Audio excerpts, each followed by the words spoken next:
I don't want to delay this anymore. Okay. My apologies to people attending the meeting. We had a little technicality, which is resolved. I would like to bring to order the select board meeting of Tuesday, February 21st. And we have moved from room 5 to room 7, and we are hybrid. Roll call vote, Kathy Bellata. Here. John Round. Here. Brian Solacey. Here. Ann Harrison. Here. And Becky Jakes is in the room as well. Okay, full board. First up, we have public comments on any items not on the agenda. If you have any comments you wish to make, please raise your hand and you will be recognized. Okay, seeing none, we'll go along to the chairman's report and action items. So we've got our select board action items. Today, we're going to be hearing, are we going to be hearing the proposed human rights update? Right. Well, I think that I'd like to put it onto the actual agenda for next meeting, so we're gonna hold in here and invite hope back here. Okay, so the next meeting is the 6th. Do we have room on that agenda?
There you go.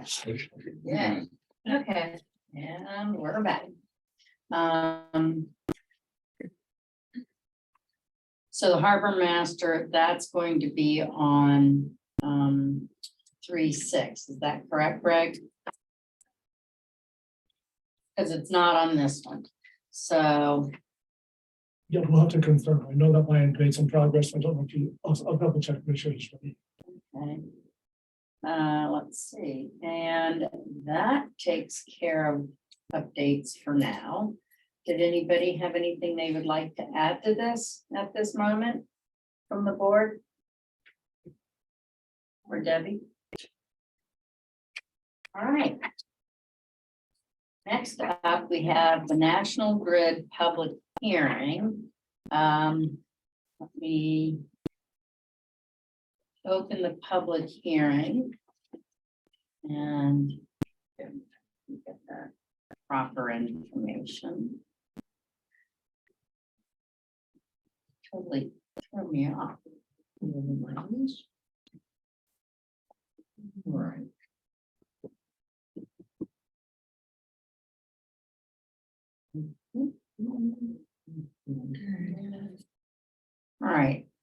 All right. Now my computer's not loading.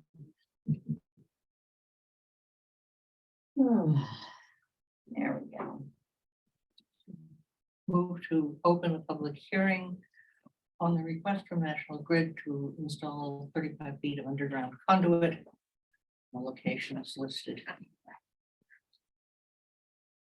Okay, and that's Norwood Avenue, number 17 to number 18. Do I have a second? Second. Okay, roll, moved by Ann Harrison, seconded Brian Solacey. Ann Harrison. Yes. Brian Solacey. Yes.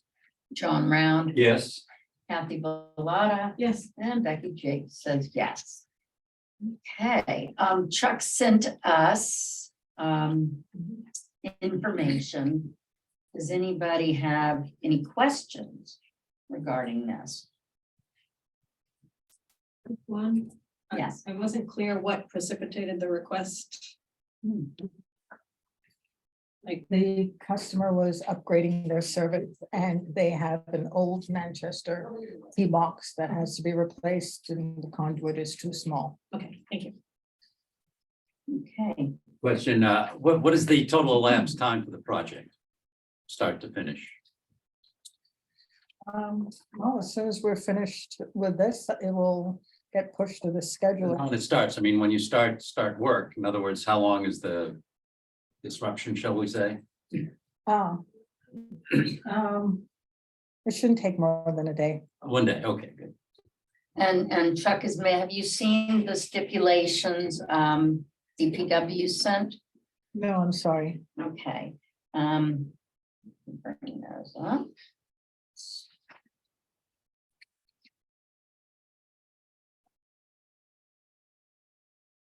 All right, the stipulations from DPW are that notify DPW 48 hours prior to mobilizing for the work.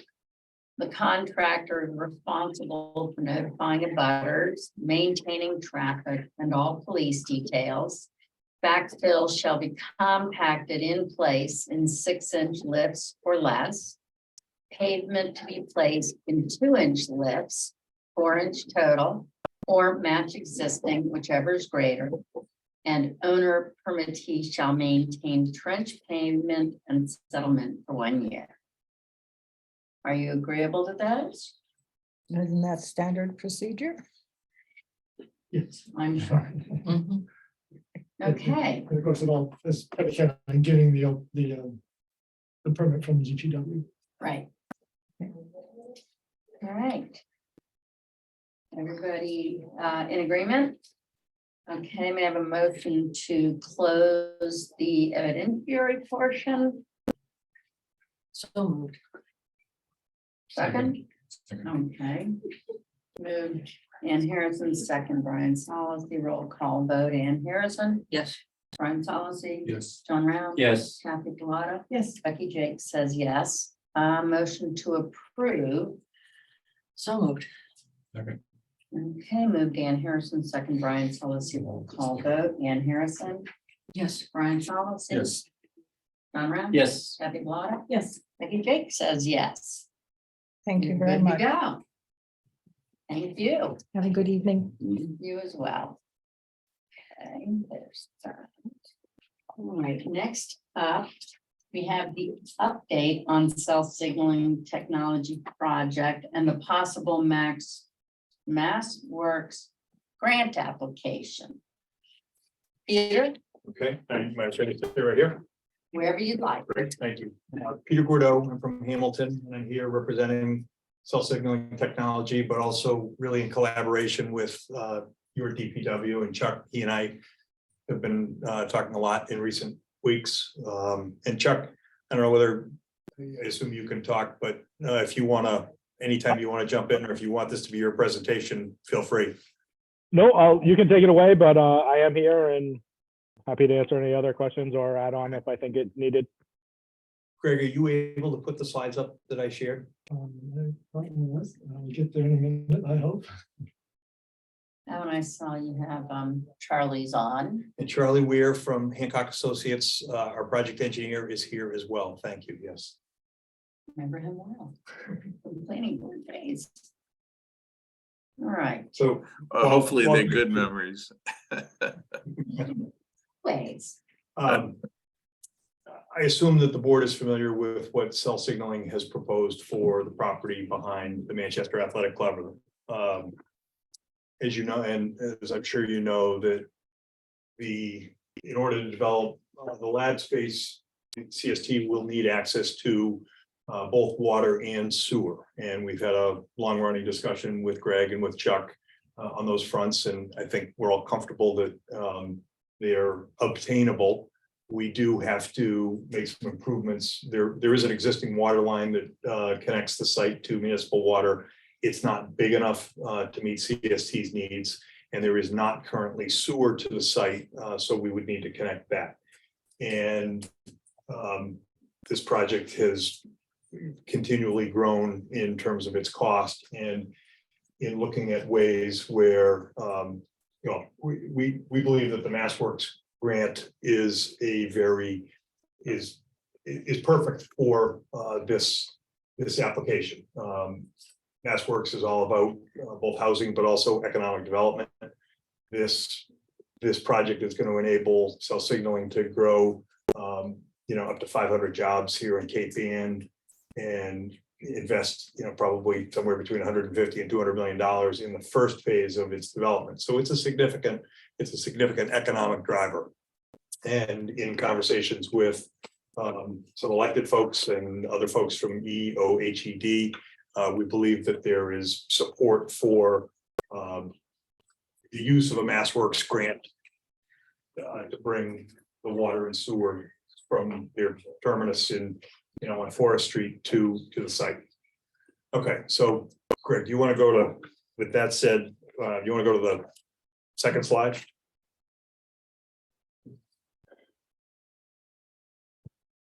Keep going, or Yes, to the next slide, please.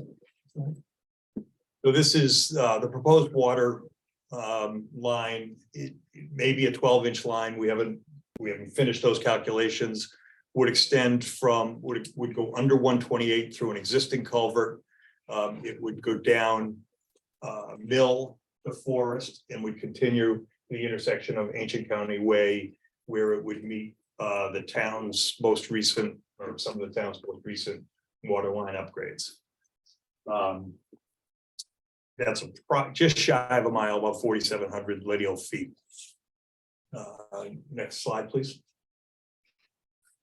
Real quick, Peter, I'll just add that connection, the next from where we ended that project 2 years ago on Ancient County Way and going up to Harold Street was actually part of that project. We just didn't have the municipal funds to keep going. So we did it as an ad alternate and just didn't award that alternate. So this is something that we had designed already that we were hoping to construct, and with or without CST, we were probably going to do it at some point in the next few years. So it just kind of puts it kind of back at the forefront. The rest of it was not something we had considered, in the short term, but obviously, that's where we're at now. Before we go on, are these slides either on the town website, or will they be available for? Greg, I got them to Greg at 6 o'clock tonight, so they can be available to you. Okay, I just think that it would be good for people to be able to see these. Mhm. Okay, thank you. The sewer extension is not quite as far. It comes the same route under 128 and extends to approximately the intersection of Forest and Colburn, where it would meet I believe your gravity system. This would be a force main. There would be a lift station on the CST property on the far side of 128. We would be connecting all of the abutters along Mill and Forest to the water line. We would leave accommodations for homeowners to connect to the force main in the future, should they Mhm. choose to do so. It's also possible that there may be opportunities to connect other budding properties around CST. There are 2 or 3 commercial properties on our side. I think that we have to size the lift station and do things like that. I think we will make some assumptions about the known existing uses. And probably leave some additional capacity so that we can accommodate some uses going forward. Next slide, please, Greg. So the reason we're here is that Chuck and I would like to submit, or Chuck, Greg and I would like to submit an expression of interest to the state for this MassWorks grant. And that our schedule is that expression of interest is due in mid-March on the 17th. We would then proceed with the preliminary design. We need to get it to a 25% level. We Hancock Associates would be doing that design on behalf of, sort of for the town. Our formal application is due in early June, on the 2nd of June. MassWorks then takes 5 or 6 months to figure out who they're going to award the money to. So we'd be notified in October, November, and they encourage you or expect you to start in the next construction season. So we would hopefully be commencing this work after completing the design, after, going out to bid. And this would be your DPW taking it out to bid and overseeing the work. And so we would hope to be installing this, through the summer of 24. Wow. Fast. And next slide, please, Greg. Just to put that in perspective, this is a schedule that we shared with the planning board a week or so ago.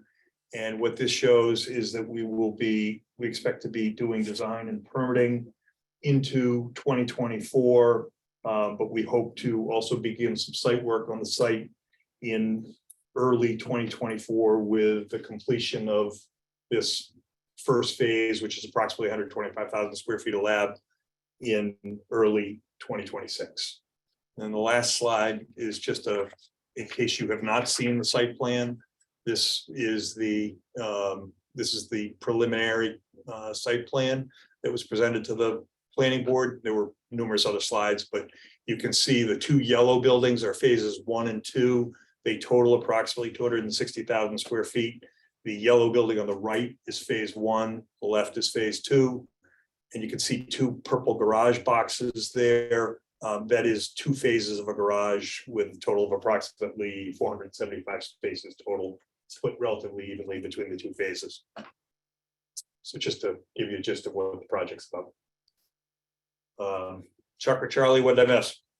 I just have one thing to mention, which is, I'm sure people are already asking the question in their minds, but the CWMP, so the Comprehensive Wastewater Management Plan that the town put together in 2016 will, did have a set aside flow for the entire limited commercial district, which includes the CST property, but also the abutting properties as Peter was talking about. And so that set aside flow based on the CWMP was around 30,000 gallons a day. And then the full build out was somewhere in the 60,000 gallons per day range.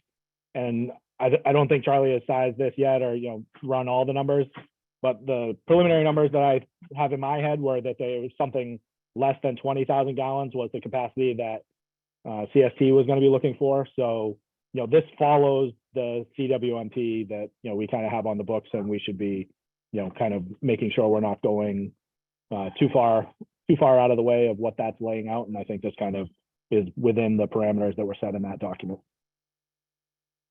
I mean, yeah, I agree with the numbers that Chuck just mentioned.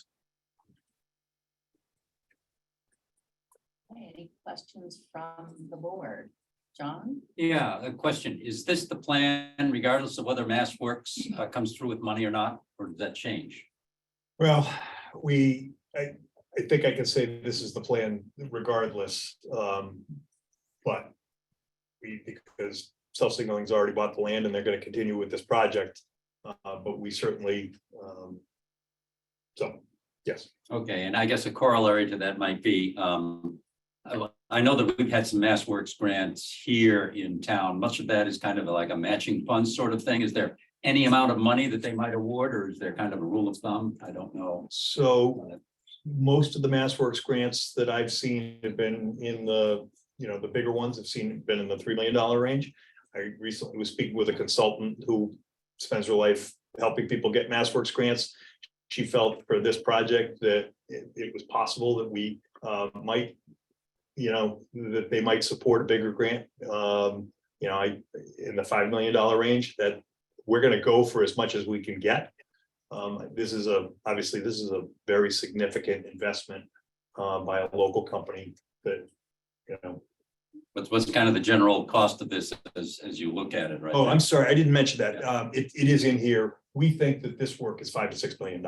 Okay, so MassWorks is half, or well, you hope certainly. We certainly hope it's half. We'd like it to be more. I should say that the MassWorks application makes it very clear that they look more favorably when multiple parties have skin in the game. Some commitment by the town. Chuck and I have talked, he doesn't have money in his current year budget, but for the town to make some commitment. And one of the ideas that Chuck and I have kicked around is that if the town would like the opportunity to connect what is currently the Black Earth compost site in the future, perhaps the town might consider installing the force main up Atwater Avenue or something like that there. But I think it's important for us all to be able to say we're sharing in this, or we're participating in this project. Thanks. Kathy? Brian? And just, this is gonna be sized to accommodate any other expansion up in the LCD. Well, I think I thought carefully about how I said that, known existing uses. So for instance, there might be a known use coming to the top of the Black Earth compost site. But we don't know what would ever become, what might happen in the site behind us. So I think that we're gonna leave some capacity, but we can't, No, obviously there's a cost to making it 3 times the size of our need or something like that. You comfortable with that, Charlie? Yeah, no, I agree with that. That's what we talked about. And Okay, you mentioned Black Earth. How about the medical group? Yeah, they would fall into that same category. Okay, thank you. For the grant to be submitted, do you need, is it DPW town administrator who are involved with this? Who all would need to be Yes. approving? It does take your formal approval. So at this point, it would be a green light to submit the letter of interest. If the letter of interest was well received, and we were invited to submit a full application, then you would be asked to approve the full application. And I believe that based on having filled out the application in draft form, I believe it would actually be Greg who should press send on the email. And then I have another question. How does this fit with, if we need to put funds into this from the town, where would this fit in our town meeting schedule? So it would be, We may need to go back to the, well, most likely be a year from now. We put our element in. You could consider it at the fall town meeting. So those are your 2 choices, next fall or next April. next April would be early enough to actually get the grant before Actually, final before, grant would be contingent on okay. X dollars coming into the pool. The town approval at a meeting. And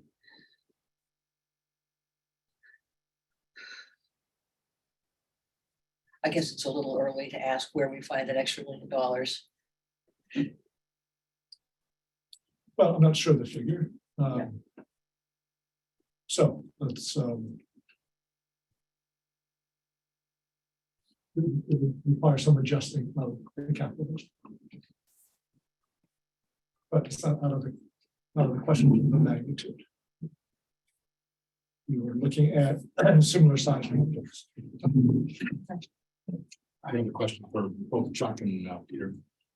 How much time do you need for an RFP as far as soliciting proposals, bids, once we know that the funds are in place? Chuck, I'll let you answer that because it's public procurement. It was a little muddled. I didn't quite hear it in the audio. Can you repeat it for me, Brian? We're having trouble here, or I'm having trouble hearing you as well. All Anybody? right, I will enunciate, Chuck. Thank you. What would be the time frame, or as far as from the time we know there's an award, the time that you have to put out RFPs and then breaking ground? How much time do you need?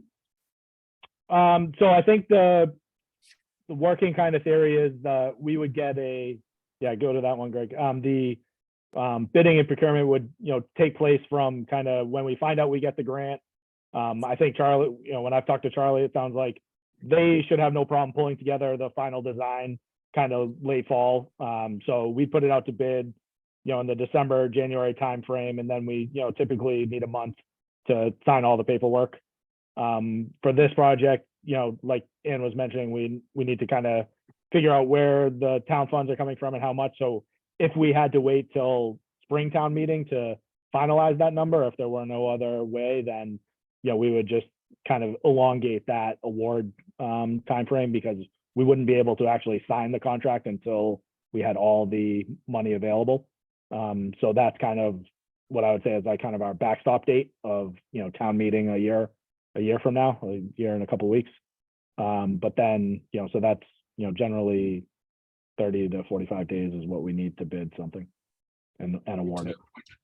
Your schedule is pretty fluid. I mean, it's all contingent upon that. You don't have any set turnover dates. No, but I think we do want to put it in the 24 season, not the 25 season, only because it gets very late in the game. Curious. John? Yeah, but a question for Chuck. Chuck, this water line, is there any boosting capacity that's needed, or is there enough water pressure to go up there? Because I know that's been a concern as you get farther out from town. Yeah, so this loops back to School Street. So, the work that we just did on School Street will help a little bit. And the work that we've done already to date on Forest Street will help a lot. And then this is kind of the final restriction along that route. There is a little piece of pipe on the, where we stopped the project this year on School Street that will do it. But we do have another task here where Charlie and me, as well as Tate and Howard, who did our water model, will kind of, do the final calculations on that and make sure that, everybody gets what they need. But generally think we'll be okay. Okay. I think. Do you need an official vote or? We have to have a vote to approve submitting a letter of interest. So moved. Second.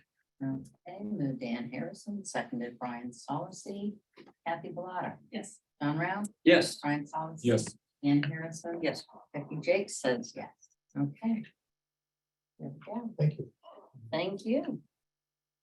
And. All right. Next up, we have Western Woods. And how soon before we can get these, the slides? And could we get, I thought that, at the planning board meeting, it was mentioned that all that would be put online as well. I can share that for you as well. That'd be great, because then we can have it. This week, yeah. Okay, yeah, excellent, thank you. Okay. Well, hello, Mr. Bodmer Turner. Hello. Welcome back to the other side of the table. Sure.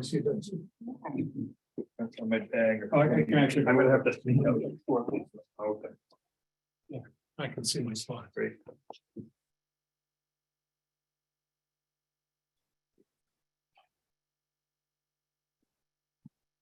Interesting to be on this side of the table. Who's it?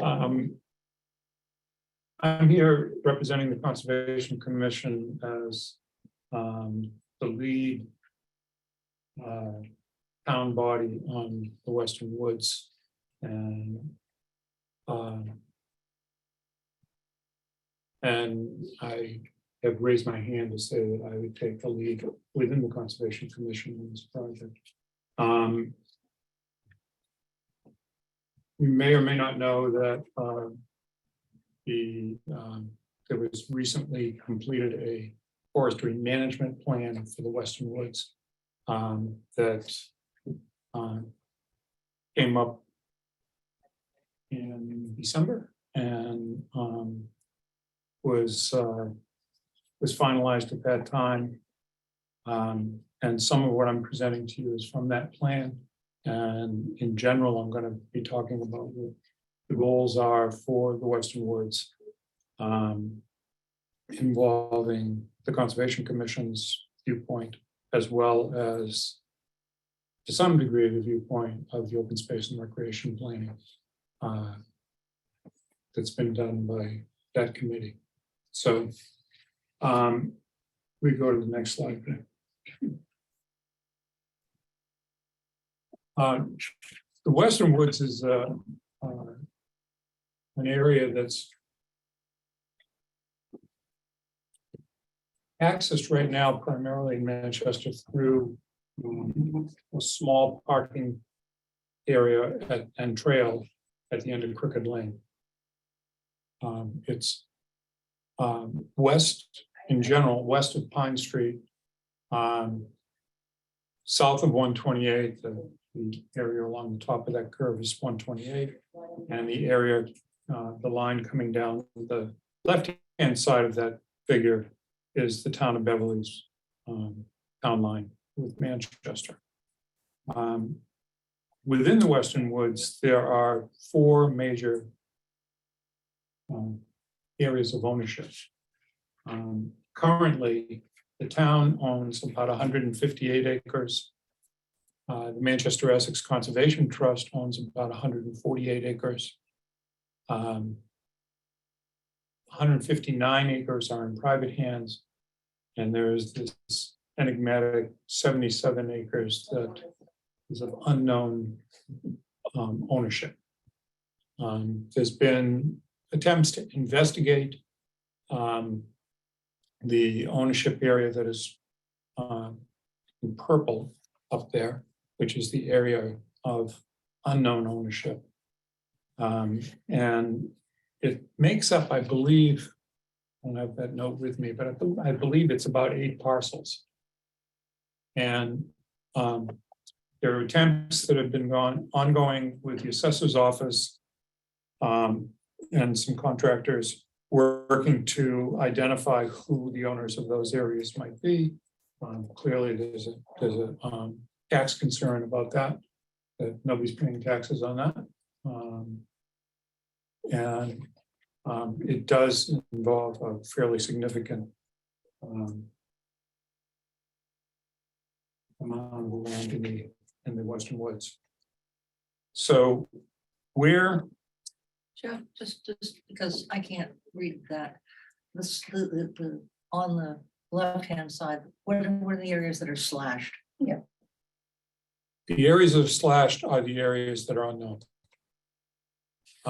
Okay, so So, I thought the purple. Oh, I thought the purple one. well, it was hard to get the colors of this to match this and hard to get a slash map, mhm. but oh, there you go, touch it and it goes away. Purple. So I think the. No, the purple area in here is the area that's unknown. Right. This area is all privately owned. The hatched area is all privately owned. And the blue area is the town ownership and MECT owns the Okay, ground. okay, so consider slash to be red. Got it. Okay.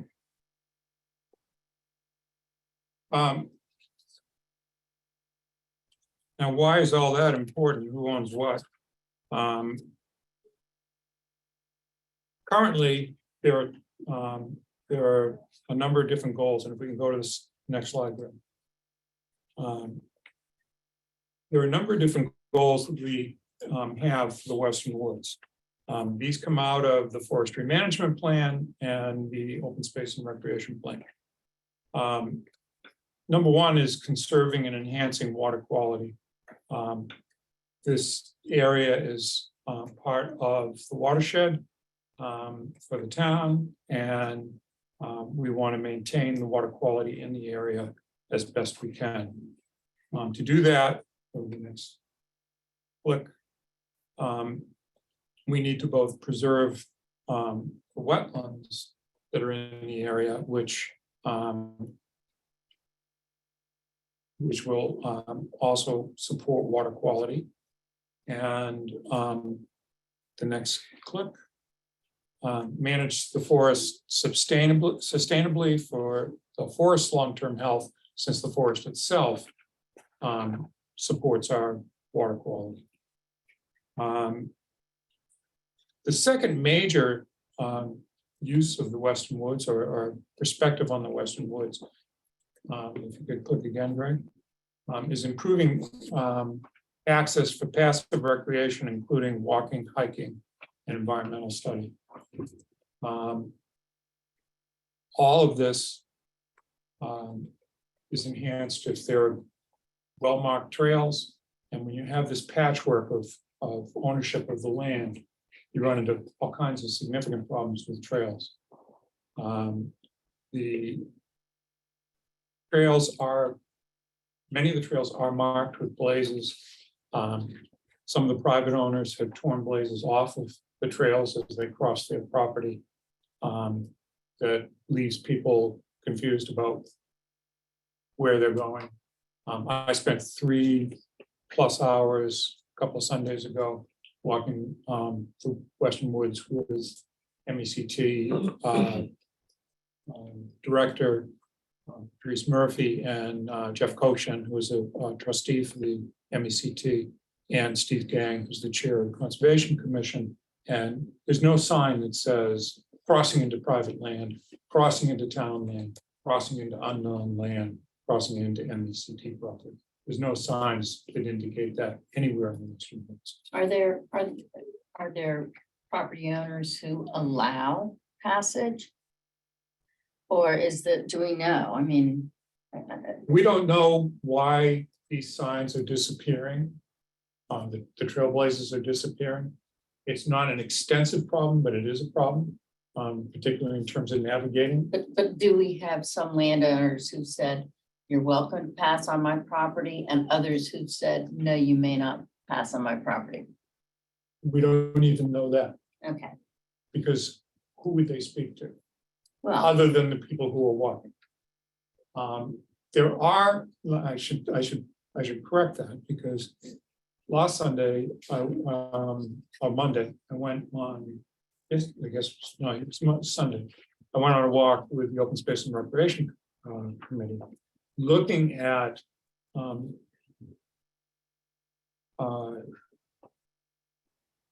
cart track that are old deeded rights of way, because this land was originally a forested town commons where people went in and crossed into their property and took out trees and used it for lumber or used it for heating. and the town reserved the ability to maintain those Yes. for necessary access. Not just the town, but they were deeded, No, I mean, the access to those properties was deeded across. but recently the town, in accept, yeah, go ahead. In the open space and recreation plan. Yeah. Yes, that's in the open space and recreation plan. But there are people who are telling us, neighbors that we saw this week, that no one has a right to cross this. I've checked with my lawyer, and I'm going to fight it. And they have many reasons for that, one of which was their own privacy, but also threats to their animals, people throwing rocks at their dogs, and otherwise acting in ways that we would not expect people to act when they were walking in the woods. So there is some evidence of pushback on finding other access to the woods. Other than the one that's in Manchester, at the end of Crooked Lane, and the one that's in Beverly at the end of Prescott Street. Prescott, right? And so we're looking at access through the area behind Brookwood to these cart paths. We're looking at the area, looking at other areas on over by Walker Road and other areas around the town, around the woods. Greg, why don't you just tag off the last three of these? So the other goals are to promote biological diversity and enhance habitat for birds who are harbinger of the health of the forest and small and large animals. There is hunting that goes on in the woods and it's done on private property. It raises issues around the use of long rifles in hunting in that area and that bullets don't recognize the end of the private property line.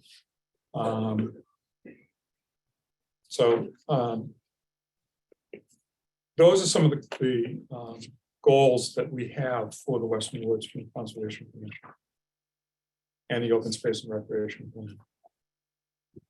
Next slide. Plan to meet those goals. Thank you. The first step is to develop an inventory of town-owned parcels that need conservation easements. We own, as a town, a number of parcels in the Western Woods that are not protected for conservation. And there's one that was purchased at town meeting. Is it 3 years ago this April? I think coming up on 3 years. Okay, it's referred to as the Alpers property, at Christian Hill, and that the purchase was also to include doing a conservation easement, and to my knowledge, that has not been completed yet. That's a conservation restriction. That's one route to go in. There is a second route to go in that we as a town can go in.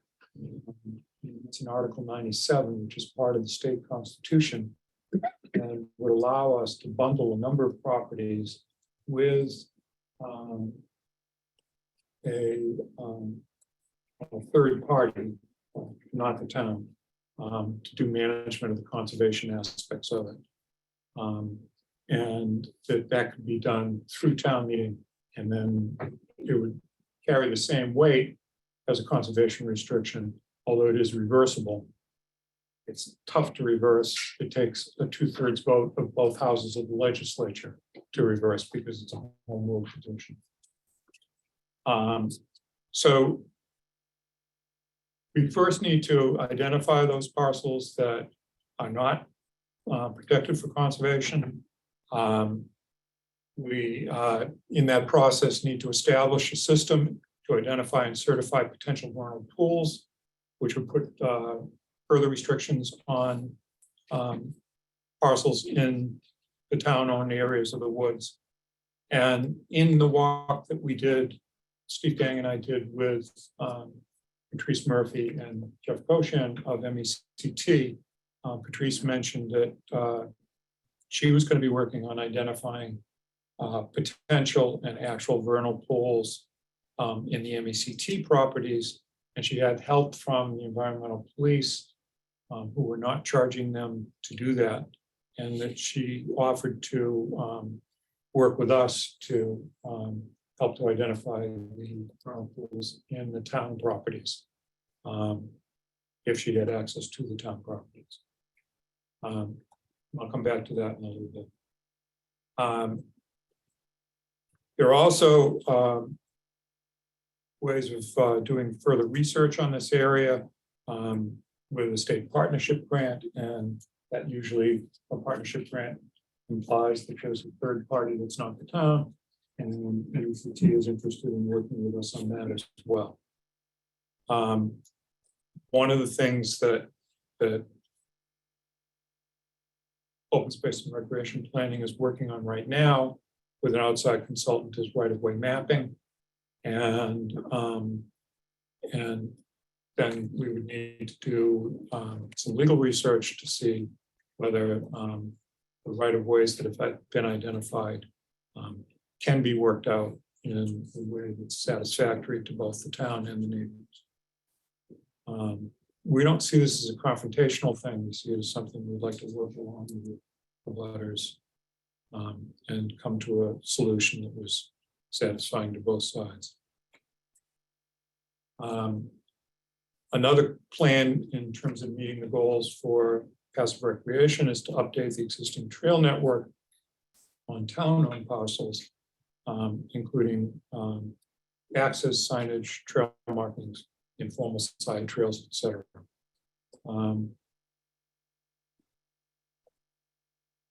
MECT has purchased a parcel at the top of Crooked Lane in the woods and is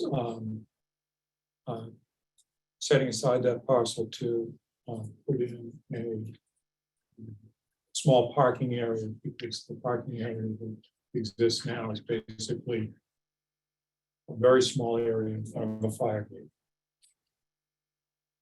And finally, to identify the owners of the unknown parcel, so that if we make a plan going forward in the very long term to try and acquire more of the privately owned land, those people are.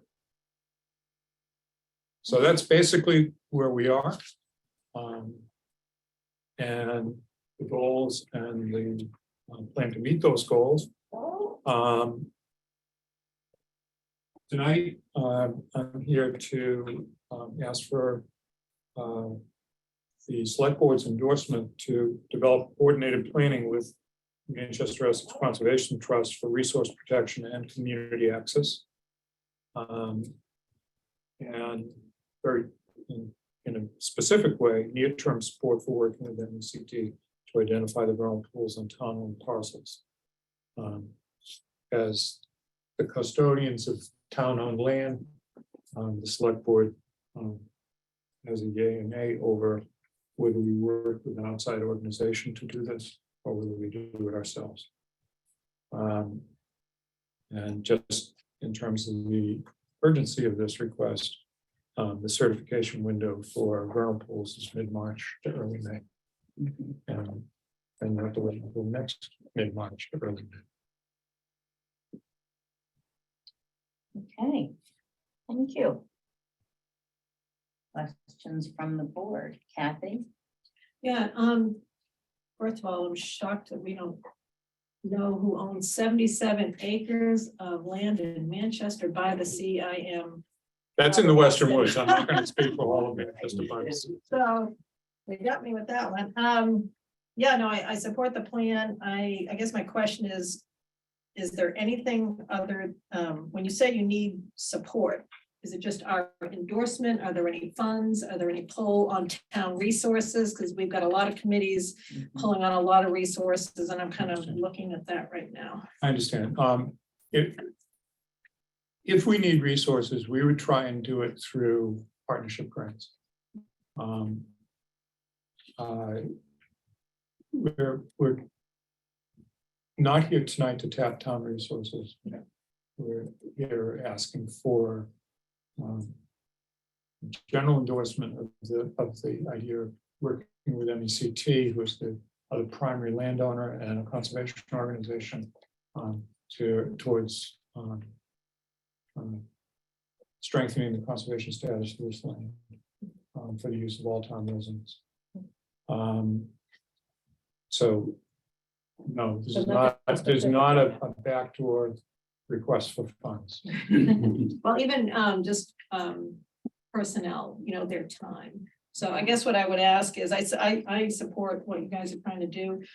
If personally, I'd like the board to get an update on where you're at, maybe after the vernal pool discussion, it's end of second quarter-ish. Sure. If that makes sense, but before you do start pulling on, Chuck or someone else in town hall for their time, I think I'd like to see a plan with dates as to what needs to happen when, so that, and that can be run through Greg, but I think we're trying to coordinate the use of town resources as efficiently as possible, and we're kind of doing a lot of investigating on that right now.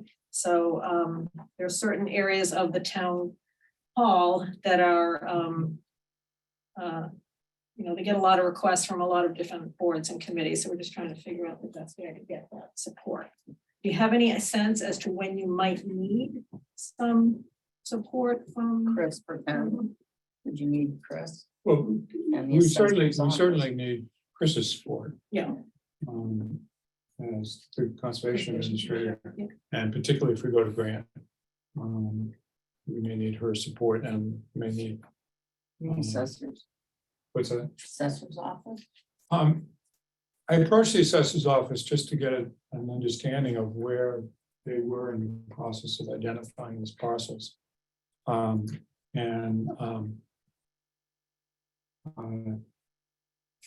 I haven't received the information yet. There's been a lot of challenges in doing this. In the field, the boundaries for these properties have to be defined. And when you're defining the boundaries of the properties, it may be from the old hickory tree to the stone wall. And the old hickory tree 100 years ago turned to dust. And so it can be very challenging. The stone walls are still there, but some have been changed or moved around a little bit. They form many of the boundaries that we see in plot plans. So maybe like I said, I but- think I'd like to see a plan. Okay, and I'm going to say right now, it's 7:30, and we're Yep. gonna keep going on this just a little bit longer. Right. But we do have the fire, some budget discussion. So I want to keep us kind of moving along with the questions on this. Yeah, that was it. I just would, if No, they're that's gonna be good. ongoing use of town resources, I support what they're gonna be doing in the spring and would like to see a little bit more of a schedule and a plan, and I think late second quarter would be reasonable, if that's okay. And that can go to Greg, so that if the board is amenable, then you can do your March, May window. If, John? Yeah, just a couple of things, like Kathy, I was kind of surprised that so many parcels were unknown. I assume that they've been unknown for a while. I assume that the tax assessor has been chasing these people. I'm not optimistic they're gonna find out very much, because I've got to believe there's been some effort. I don't know how hard, but a lot of these, So we have been using the CP preservation funds yeah, to try to do the detailed deed research. So we made some progress. We have identified some owners that were previously unknown. this is over what period of time? Over the last three years or so. All right, well, that's a while. And we continue to chip away at it. It is slow going. You're plowing through some very old documents in the registry of deeds and trying to piece together the chain of title. Right, so what's the zoning for this right now? Is this residential zoning or something? It's not part of the LCD. No, This is just straight residential. I don't know what the minimum size is or anything like that. Okay. Well, I endorse the program. I'm trying to picture and say, okay, let's take a look and see what the blue and the green is, and you put it together, and that's 60% of it, and it's kind of contiguous. Much of it's contiguous, so that's good. So those are all the questions. Brian? No questions. I'm not surprised. Yeah. Okay. Well, I mean, this is not unique to Manchester, and so yeah, these are woodlots. yeah, these are what it's. It's this is an unique. old community, so Things were handed down informally and handed in wills with not very specific designations. anyway, no, I'm good. Yeah, I'm certainly happy with the vernal pool identification, and I think when we were hearing about Christian Hill, we heard from the Parks and Rec people about more active use of that space. mhm. And I don't want to get in an agreement with the Conservation Trust for purely passive recreation. And then discover that we're cutting another part of the town off. So, if you, I think that's a great point. Sorry, can I just ask one more question, just in general for my educational purposes, the list of responsibilities that was on the prior slide. Who's responsible for, like, fire protection of this area? Because when I was looking through the presentation, it may not fall under, Concom. I was thinking about last year when we had those bad droughts and there were these brush fires.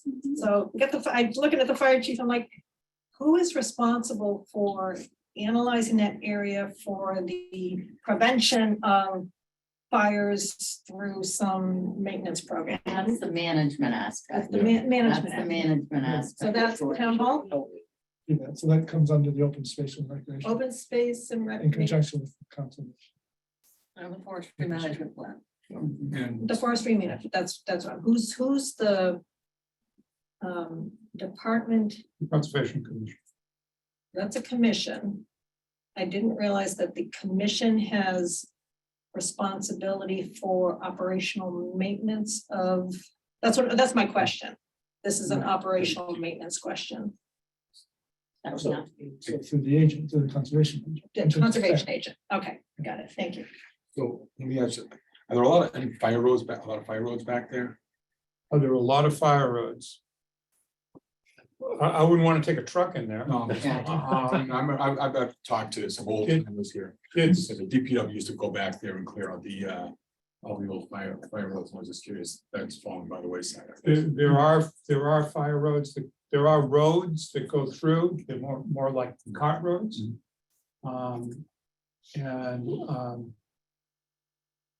And I guess my point. they're not passable by heavy equipment. I guess my point It's not was very that accessible. back 50, 60 years ago, Tom, you can speak to this probably, is that I guess the DPW would take it upon themselves to clear fire roads. Right. There, when Western Woods was brought before select board, however many years ago now, 3, 4. That it was written into the plan presented by the then town planner to have a road that was maintained so that the forests could be managed. Beyond that, I don't think any forestry plan has been done. Yeah, So this so the would. plan has been done, but not executed. Okay, So there is a plan, There's a plan, but it has not been implemented. correct. okay. If I can just, It was just adopted this past fall.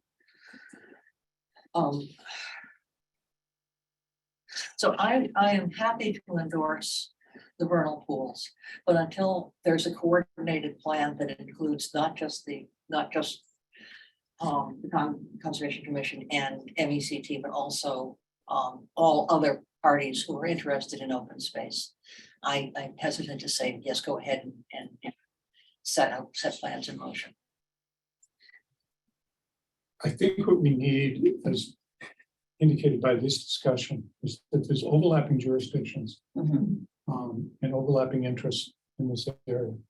And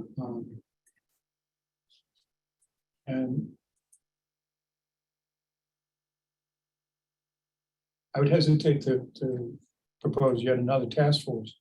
But there is a need to coordinate among these parties.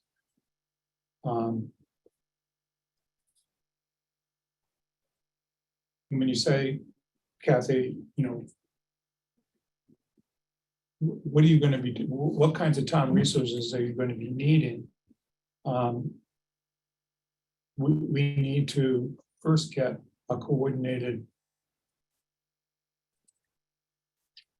idea of what these goals are.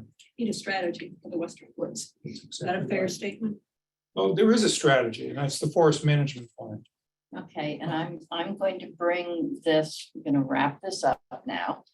Sorry to interrupt. I did want to ask Jeff, and I am completely in favor of going forward with the determining what the vernal pools are. I think that that's a straightforward assessment that can easily precipitate any other decisions that might need to be made. My concern is, does this obligate the town in any way to MECT? If they are providing this, A, is it free of charge? B, again, does it obligate the town to anything? To MECT? Not to MECT. So there's no way we're gonna see any kind of. No strings attached, is what I'm saying. You know, it's, Well, MECT is the second largest holder of land in this area. I understand that. I'm just saying. We're asking to work with the second largest abutter to town property to try and make strategies together that work. I understand that. I do. And one concern I have is I don't, again, want the town to be obligated to MECT, and I would not want Obligated in what way? in any way. And I also don't, I would want to make sure that the assessment of vernal pools that's done is done by an independent party, not specifically by MECT. Well, it's being done by MECT and the environmental police. Is that independent? I'm not sure. My concern, I don't think you have an obligation. If they identify. If the pool is identified, then that's a resource that absolutely, gets mapped, and that has a host of state level and local level protections. But which I think is critical to know about. But again, I just, Can you be a little more specific about what you are concerned about? if MECT is doing a study of some kind. Thank you, Peter. Thank you all very much. Will we then at some point either have to pay for part of it or in any way? I guess I'm just They're not asking for money. not right now. But, okay, we identify, I think we all agree that mapping vernal pools is a good thing. Perfect. And that the town wants to map vernal pools. And I don't see MECT coming back to us 10 years from now and saying, oh, we mapped your vernal pools and therefore you need to give us all of your land. Not gonna happen, just so. Okay, do we want to go forward in terms of endorsing the Working with, I move that we agree that the Conservation Commission can work with MECT to identify vernal pools on town-owned parcels. That's it. Greg, in the western. Okay. I second that. Okay, moved by Ann Harrison, seconded by Brian Solis. Debbie, do you have that wording? Roll call vote, Kathy Bellata, Yes. John Round, Yes. Brian Solis. Yes. Ann Harrison. Yes. And Becky Jake says yes. Thank you, Mr. Bodmer Turner. Okay, so I'll be back with a more comprehensive plan and all my requests for skeleton. Thank you. You guys, the side of the table is double. So. We're carrying. All right. We're carrying a higher load here, and it's getting a little tired. Thank you, Jeff. Say hi to Sandy. All right, next up, we have the budget discussion, and we are starting with fire department overtime. Chief Clary. Yeah. Present. All right. Greg, how do you want to do this? Well, just to tee it up, obviously each year we approve a budget with X amount of dollars for various line items. There can be some flexibility in lines. A small amount from reserve fund, finance committee controls, or we occasionally will shift some dollars from one line to another to cover some shortfalls. In this particular case, we run into a pretty significant shortfall that we continue on the trend that was established in the fall. So just to set the stage, two firefighters retired last this summer, spring and summer. One retired and one person moved on to a line department. In addition, the budget allowed for a second floater to be hired. So during the hiring process, three strong candidates were selected. However, none had firefighter certification. They were not firefighter 1 and 2 trained. Which is typical, is that for the most part, is it? It varies a lot. If you were to prioritize, paramedic versus firefighter, it's much more difficult to get the paramedic licensure. That's a more stringent, it's a longer time frame. It's a more challenging process. To get the paramedic To over get the the fire? paramedic. Yes. Thank you. Yeah. So, and frankly, the majority of our calls are medical. And so that paramedic training is, I hate to prioritize one or the other, but if I had to, I would probably say that is more important. So where we ran into problems with the budget is because those new hires did not have their firefighter certification. The department felt that it was necessary to bring on a fourth person. So we had the two regular, the new hire trainee without the fire certification, and then bringing on in an overtime situation, one of the other staff were off days to fill in. So in order to have those three fully trained firefighters on duty. So that caused us to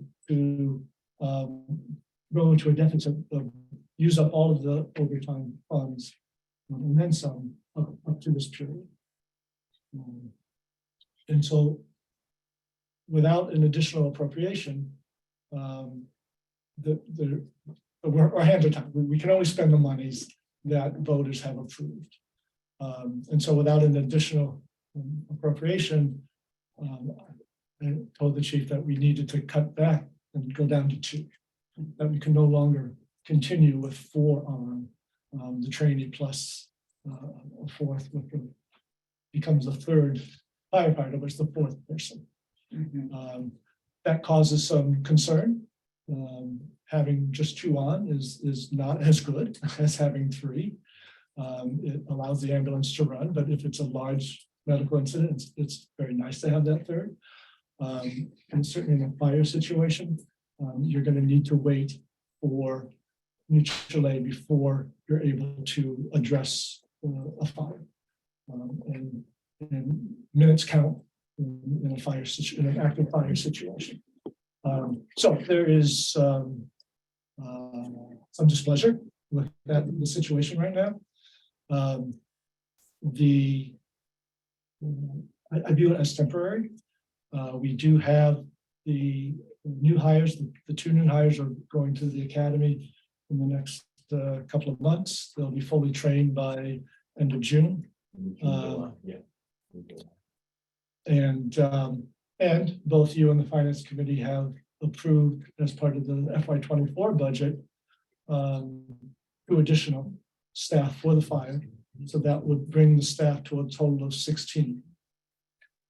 So that is a 33% increase in staffing in the last 3 years.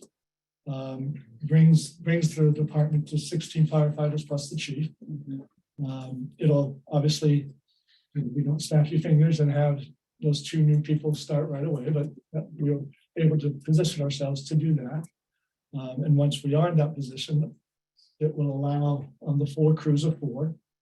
And when someone is on taking leave time, you drop down to 3. And it will significantly reduce any overtime needs for the department, barring major injury of 3 or 4 people, which you can't control, but nonetheless, it establishes a very solid staffing for the department. Do we, So I just feel like, even though we do have a crunch right now, the light is shining at the end of the tunnel, and that we will be able to move forward in a very substantial way. do we know? I know that we've run with 2 on from over the years, many times. How long do you know how long we've been operating with 3 and 4 on? The third firefighter was added 14 years ago. Okay. And when Chief Beardsley was here, he increased the staffing to 4.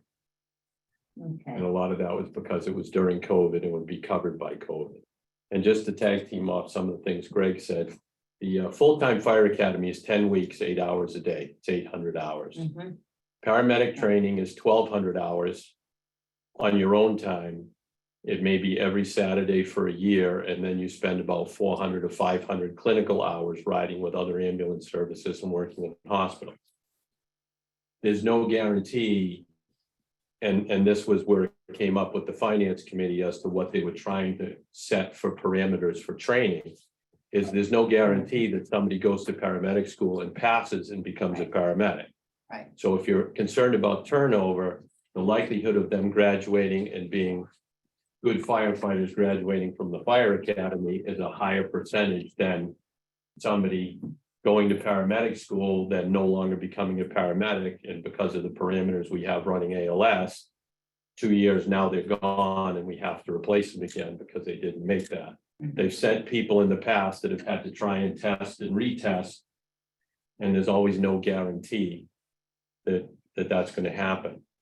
And with respect to running over on overtime, historically, if you look, overtime has always been underfunded based on what we've spent on the year before. Well, I would say that one of the issues that I mean, and I've been involved with approving more hires for the fire department. But I totally missed it, which is not out of the realm of possibility, or it wasn't stated that when you hire a firefighter, that person does not hit the ground ready.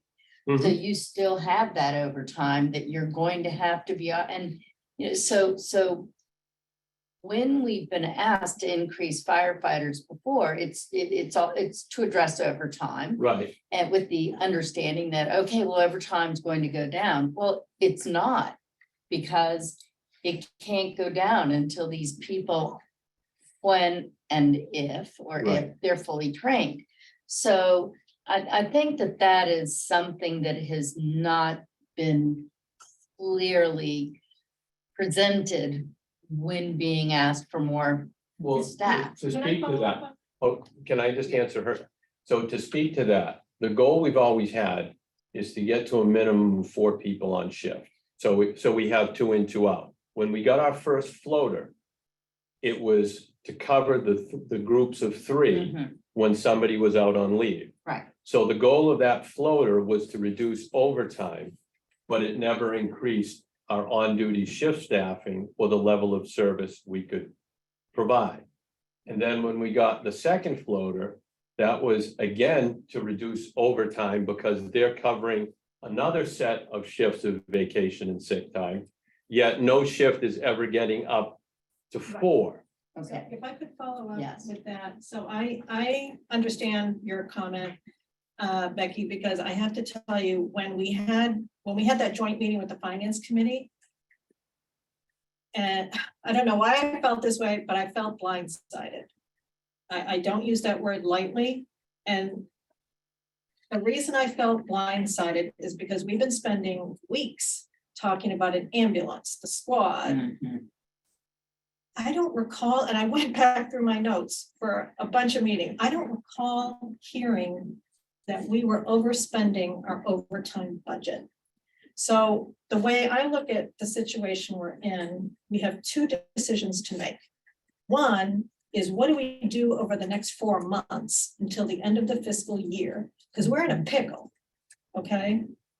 But the good news is, we've already voted to recommend an increase in staffing for the next year, so we're okay next year. With two The different problem- stipulations. right. though, Right, so, Different right, sentences. so we've got to figure out what to do over the next 4 months. Mhm. But I would like us to take an action to improve our budgeting, our financial management process, so that we have a closer eye on the actuals trends. Okay, there are some very simple things that organizations do to monitor budgets, and before we ask for, or should I say, implement staffing increases, we should be budgeting those hours in on a monthly basis. Okay, we should be looking at a more detailed view of the budget than we do right now. I don't want to get into the details, but there's a way to correct this communication disconnect, so that we don't get surprised again. But I want there to be no mistake. This was a surprise. I don't know why. And I do think we need to correct that too. So I think we've got two decisions to make, and I'll let others chime in. John, So a question, and I was at the finance meeting, chief, and I know that they voted for 2 additional firefighters. And there was a stipulation that those folks be firefighters, not necessarily paramedics, Right. and they gotta go to school. And of course, that's the driver from overtime that we're all talking about. All of a Right. sudden, these guys disappear for 10 weeks. Right. What is the lapse in your estimation? I know it's harder to hire these Yep, guys. go ahead. So tell me, if you get the green light for 2 guys and they've got to be firefighter certified, what's the lag time? In which case, we're going to be stuck with overtime until you find these people. Could be a year, could be 2 years. That's a long time. So, but let me explain, when we hired these 3 new guys, in order to get to the fire academy, you have to be hired by a department. You have to pass an NFPA 1582 physical. You have to pass the state physical agility test. When you meet all those criteria, an application can be put into the Mass Fire Academy to get them a slot in recruit school. You can't get a slot based on people you're about to hire. All those things have to be met. Once you get in that queue, you're in the queue with all the other firefighters in the state that need to be trained. The academy can't keep up with the demand and the turnover within the department. So when I got these guys hired in October and got their applications into the academy, they were given a July 1 date to start the academy, and that was the earliest academy in the state that had any opening. And that was 9 months. And then at that point in time, there should have been a rebudgeting, right, okay? Because you, as you said, Mhm. you knew back in Yep. October, right, that we weren't gonna be able to use them as we had intended. At that point, and I don't know where the breakdown was, there should have been a realignment of the budget.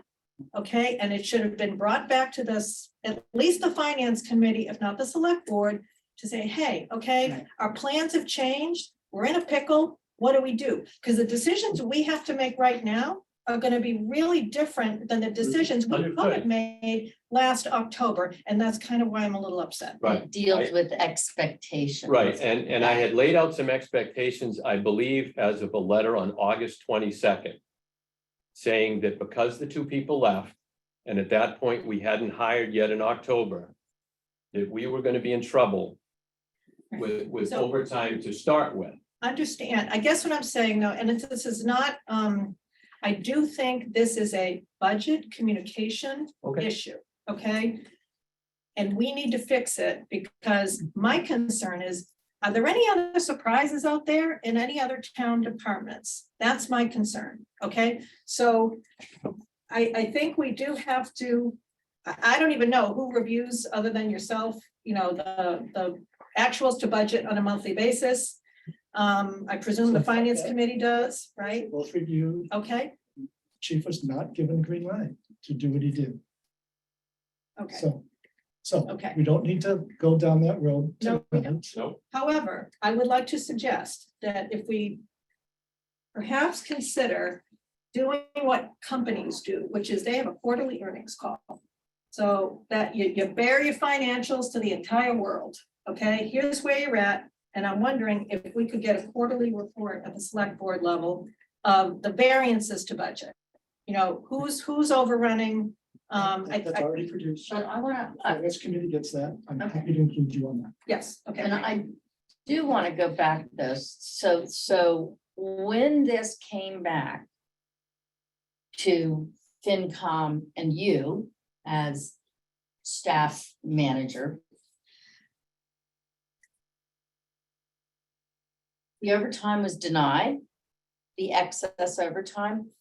So, and the chief, and so overtime, so in other words, we have unapproved overtime that's approved. Yes, again. Yep, Yes. that's okay, because I will say, I've heard you very clearly and repeatedly say with Concom, no, Income.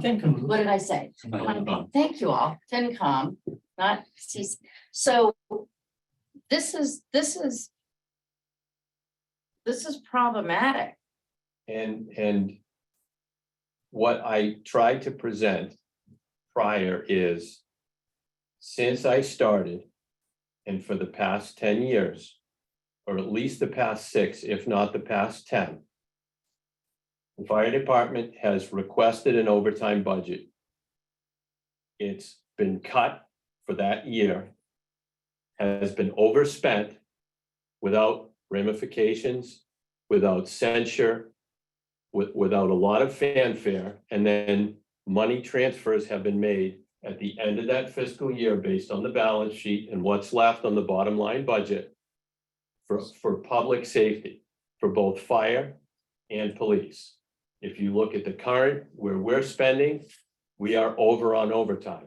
You look at the current police spending, they are over on overtime. And this has been the historic pattern.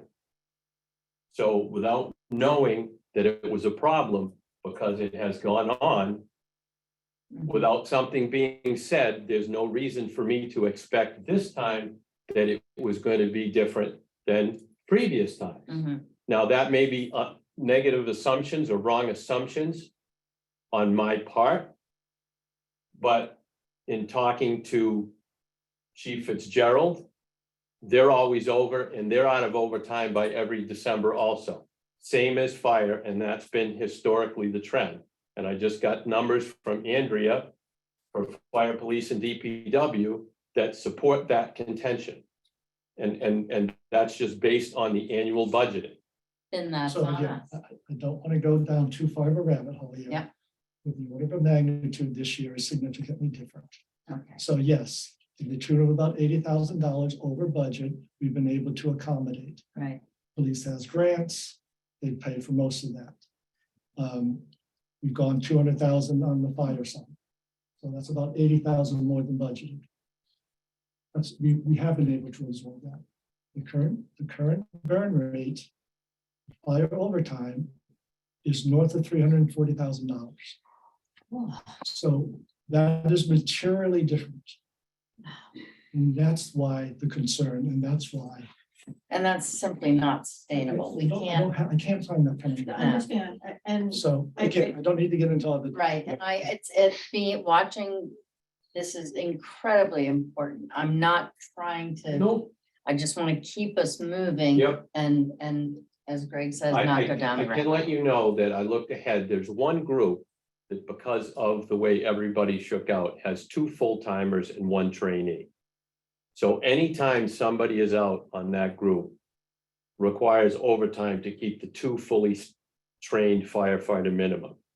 I looked between now and June 30th. There are 47 times currently on the books that we will drop from 3 to 2. And that affects our ability on every one of those 2-person calls. That's not a basic medical aid.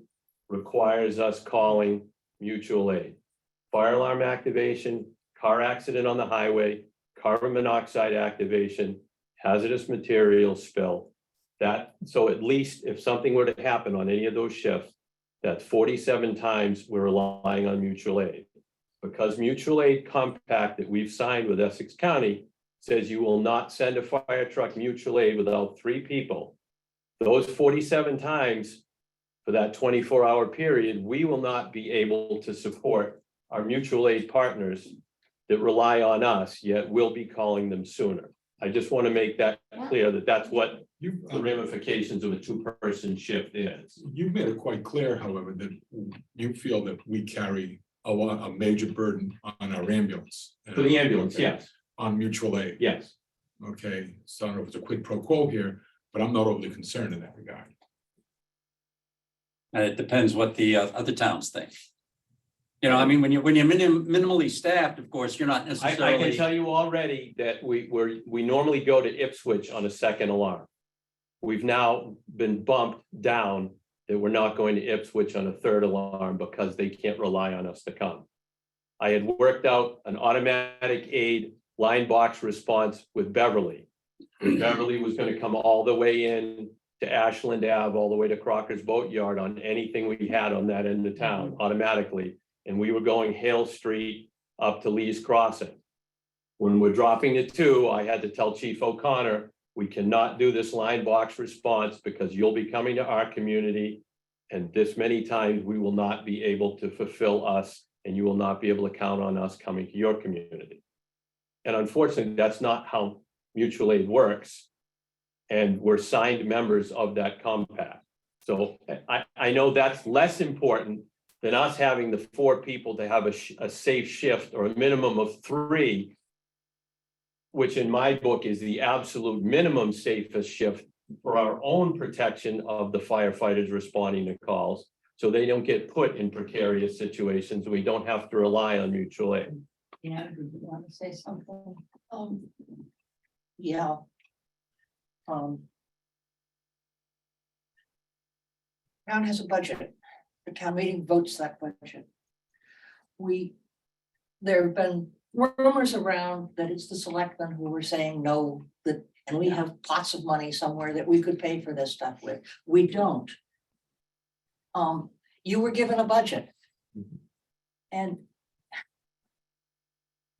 you have been spoken to about the level of spending that you were doing on overtime.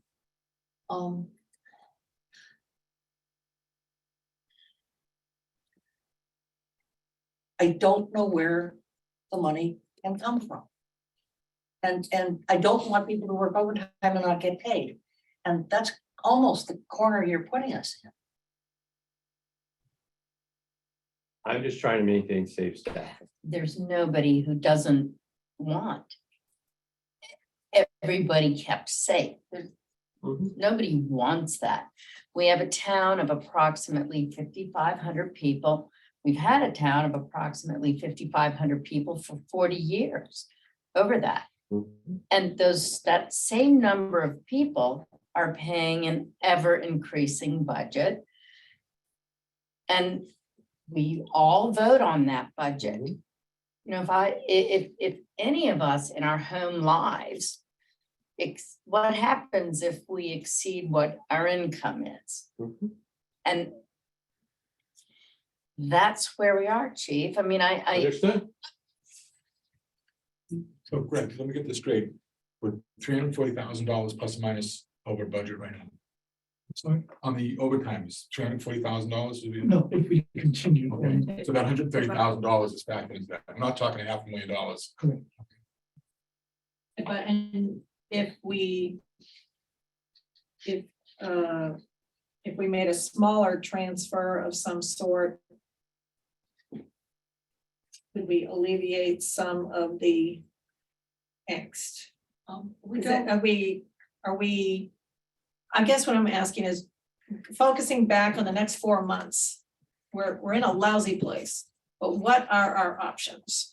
I understand we just can't magically move money around, but what are the options?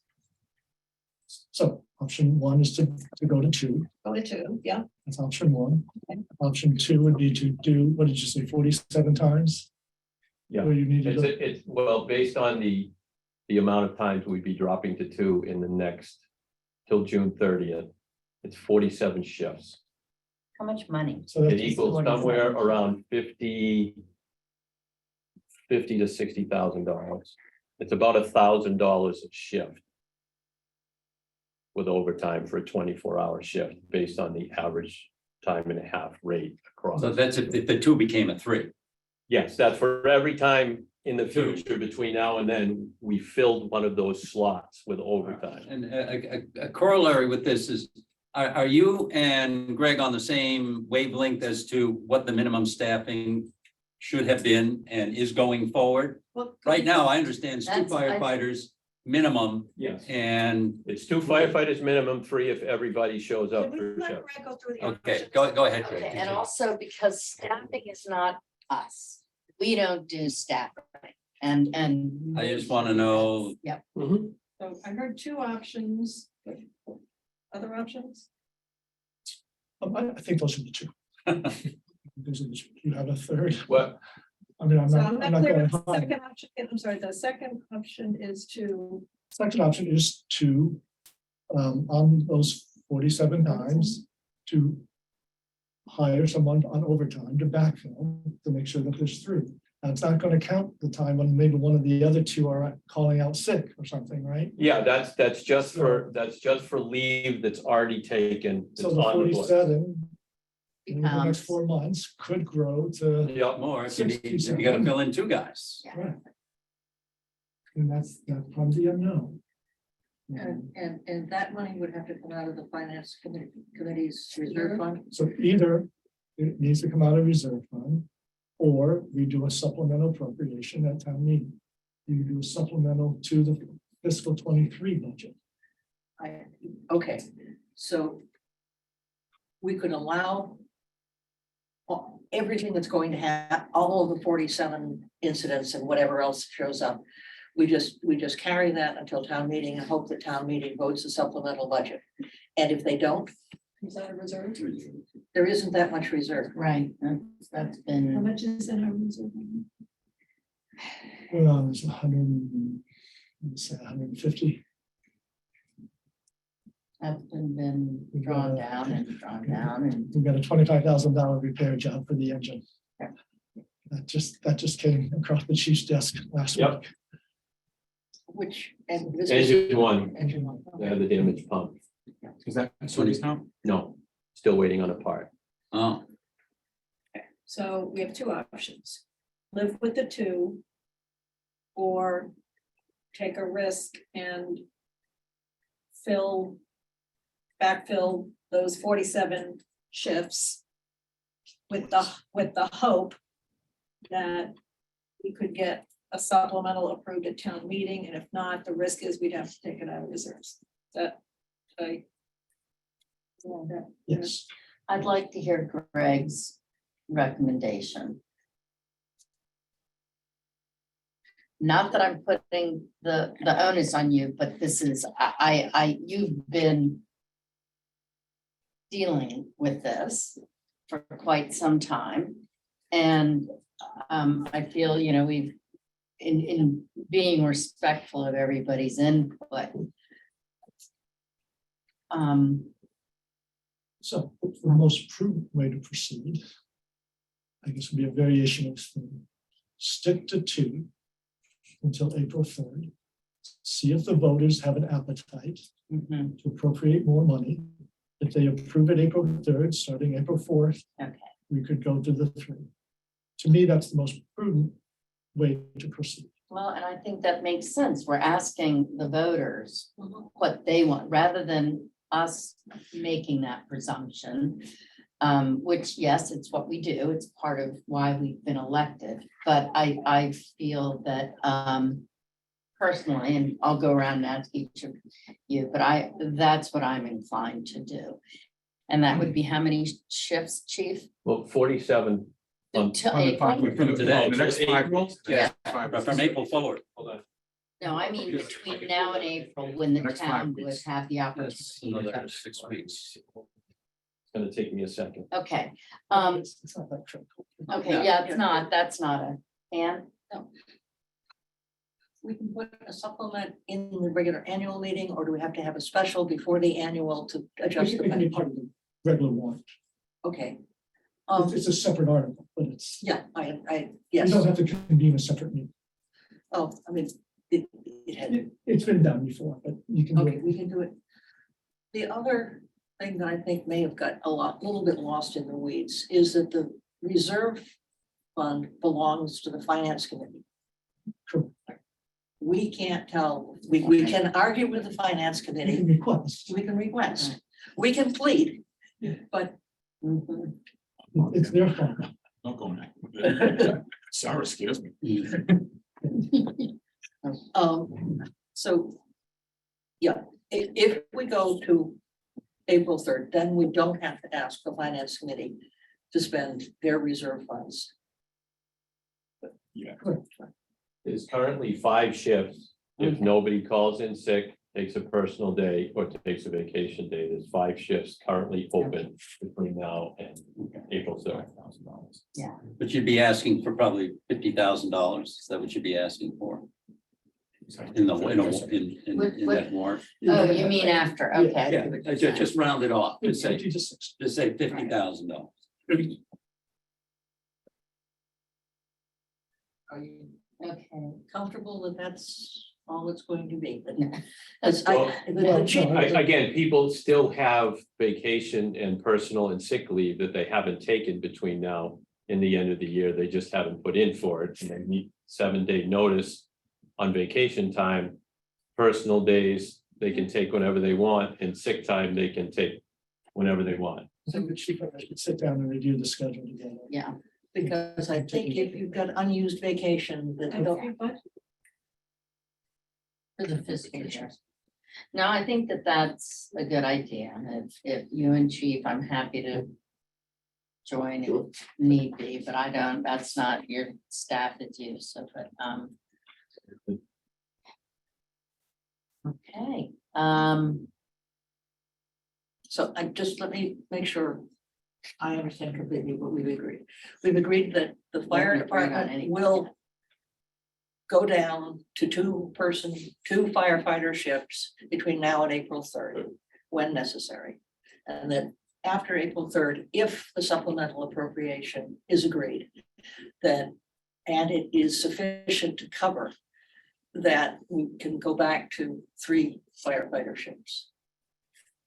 And one other stupid question that just came to me, which is, I thought you said that the fire academy, I thought this fire academy started in May. It starts in It's June. gonna start May 1st. It starts May, Yeah. okay, somebody It's said about July. 10 weeks, so Somebody said May, July. June, and then it was originally, they were originally slated to start July 1st, and it got moved up to May Okay, 1st moved up, because of okay. I do recall Open. that Yes. conversation even a couple of months ago.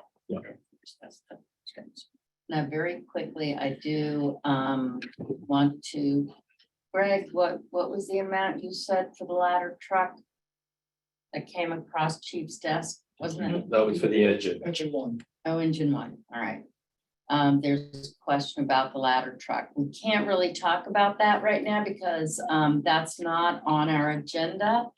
To Alex first. So we're on the agenda, it was noted department overtime. And we have to stick with that. I'm sorry. So if you have questions about that, Alex, I would suggest that you either contact Chief or Greg. Okay. Thank you. John, right? So I still have a question. So we're kind of settled with how things are gonna work out for the balance of fiscal 23. But are we gonna talk about fiscal 24? That's the next topic. All right, That's, I'll hold my, but that's independent of, Back on fiscal 23. Sorry, very quickly. I don't think I got an answer to my question. Are there any other areas of, because we're about to take a vote on a budget action for fiscal year 23, are there any other areas of the budget with a significant variance? Or is this the last surprise? I'm not aware of others, no. Okay. Surprise could come along, but I don't anticipate. Okay. Surprise would be more along the lines of an equipment failure. Okay.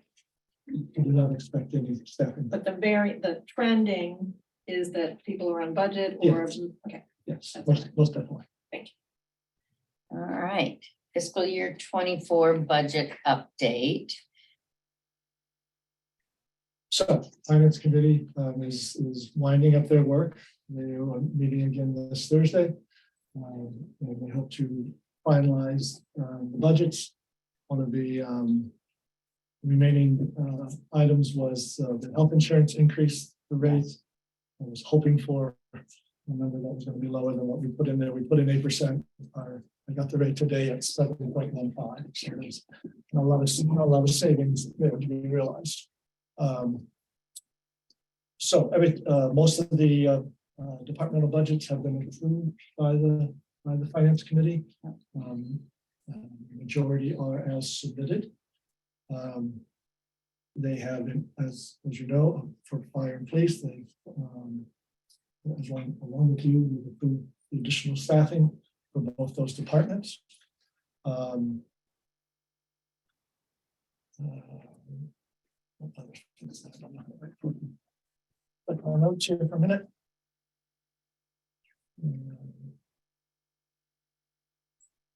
Oh, yes, we had some discussions about potential rearrangements, basically for staffing and land management, building inspector, land planner, town planner, and conservation agent.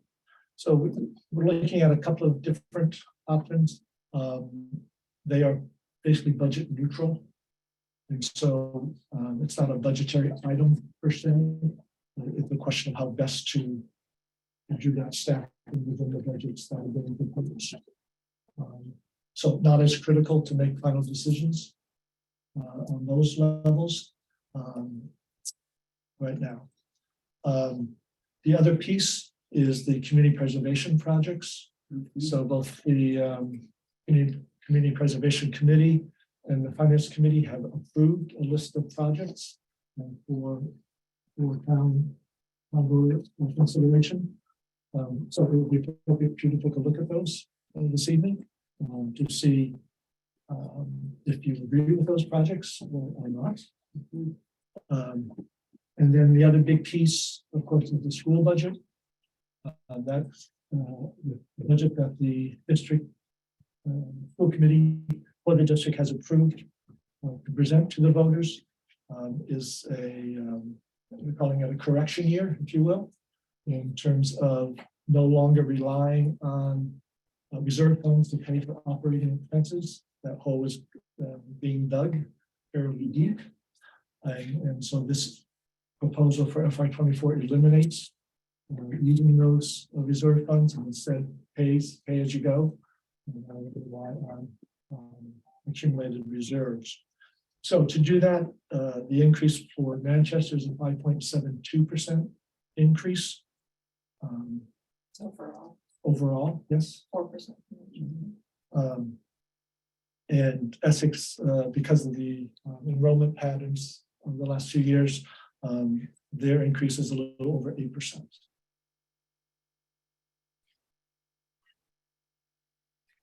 So to pay for what is proposed both on the town side and including the increase for the school, we're looking at a 4% tax increase rather than the 2.5% that we're trying to target.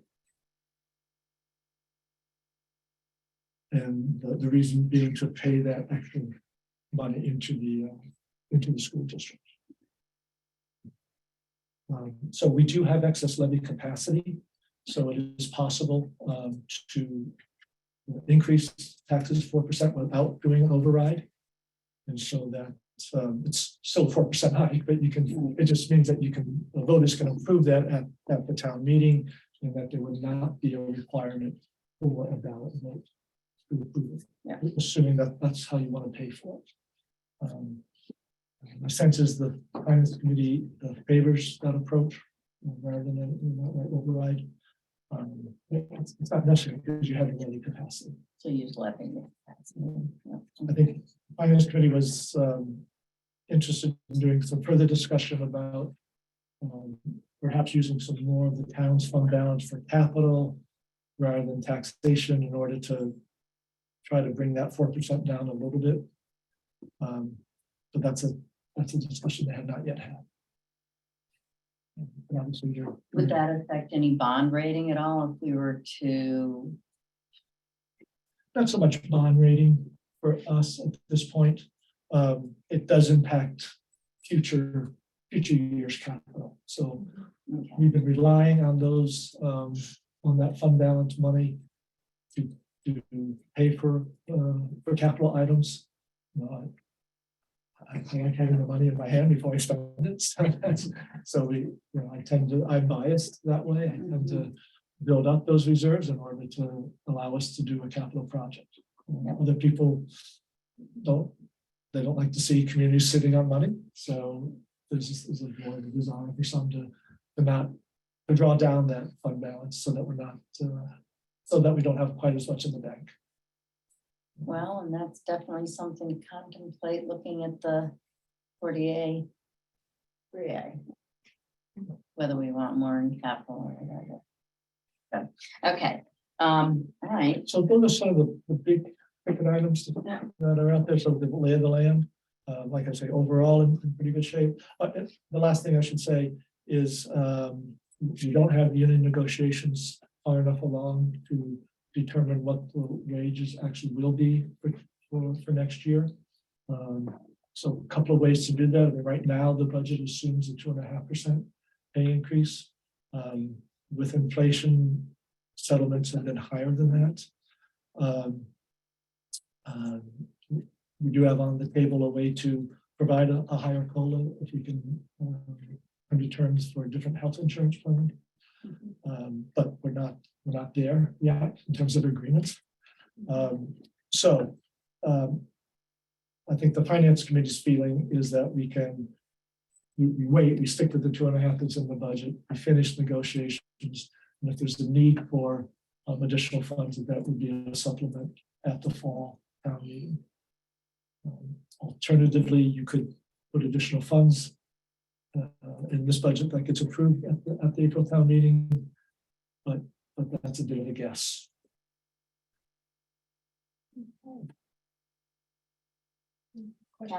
Yeah, a couple of questions. I unfortunately missed last week's discussion, finance committee discussion. You mentioned the school budget was like going to result in a 4% tax increase for us. I recall from the prior school committee meetings, there was discussion that their current year budget is underrunning by almost $300,000. It was 290, something like that. The services they wanted to add back in, so this is not a level services budget that they're proposing. It's an increase in services, like putting some services back that I think they had previously cut. But if I recall, the total of those services could have been absorbed by the underrun in this year's budget. So was there any discussion of that at the FinCom meeting? There's not, no. And my last question is, our town budget plans for a 2.5% labor increase Yes, budget. yes, The school committee, what was that? Almost 4%? just under 4. Just under 4%. So I know we're not voting on anything tonight. I just think that when it comes time to look at the warrant. Recording in progress. When it comes time to look at the warrant and make our recommendations, I think it would be good to take a holistic view as to what's being proposed. I understand we vote things individually, but I would like to have that discussion. So we'll be doing that on the 6th. Is that when we final, like, when do we vote to recommend approval or not recommend approval? On the next, okay, Yeah. okay. I should actually be- And what did you want to say?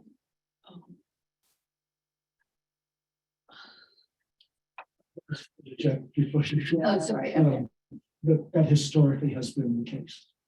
That differential in pay. That is the historical trend. Mhm.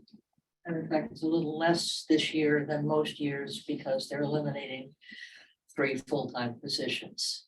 So the increase in salary to individuals is higher than 4%. However, we don't get to tell the school committee how they spend their money. We say we approve their budget, we don't approve their budget. But we recommend, correct? We recommend approval or not approval. And that $290,000 that rolls into their reserve account. So you're asking that if you were to ask them to spend that on the returning these, you would be asking them to spend their reserves. And they've just made a decision not to spend reserves. Yeah, it gets to budgeting, how you go about it, and I would just like to see the data requests that have come from the school committee to the administration. And I think it goes the other way around. Yeah. No, the members of the school committee have made requests for data that have not been provided. And I think it's very important that happen. So, we've got some new members on the school committee and they have real financial management background. And while we understand that the special education money has always been a driver, there is a notion that there are other drivers of increased costs that have not been uncovered. So I believe the data request was for the enrollment data split by special ed versus general ed, so that we could better understand collectively the drivers of some of these increases. And that data has not been provided. And it would be helpful because we're all in there's only so much money to go around, and the better we understand, the better decisions we can make. Okay, we are currently at 8:30. And we still have to discuss town warrant, regional retirement increase of COLA. We have Chuck, who's been waiting for his 8 o'clock, and the chief of police waiting for his 8:10 or 8:30. Sorry, I'm off by that. Pardon me, Vic, do you need me for anything else? Chief, we're all set. Okay. Thank you No, very I've much. got a question for the chief. Oh, okay. Oh, okay.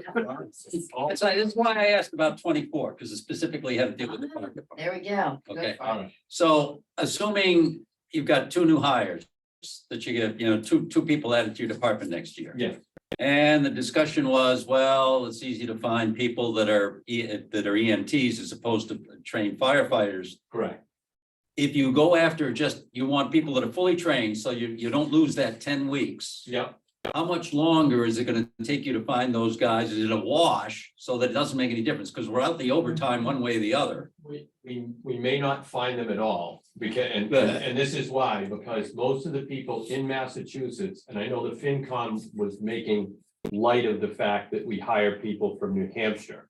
But New Hampshire is a non-civil service state, and in New Hampshire, in order to get hired as a firefighter, you have to come with all your certifications.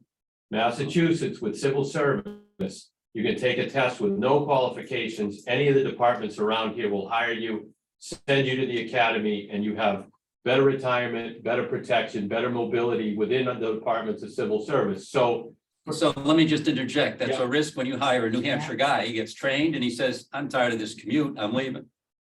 he could.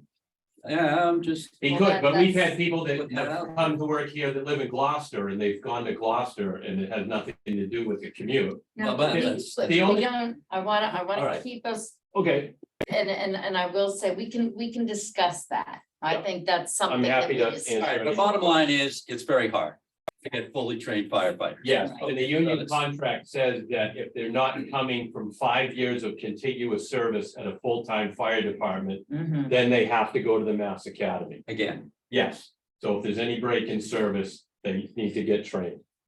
this is not. Greg, what did you? right. And I think we can, Thank you. Thank you. thank you all.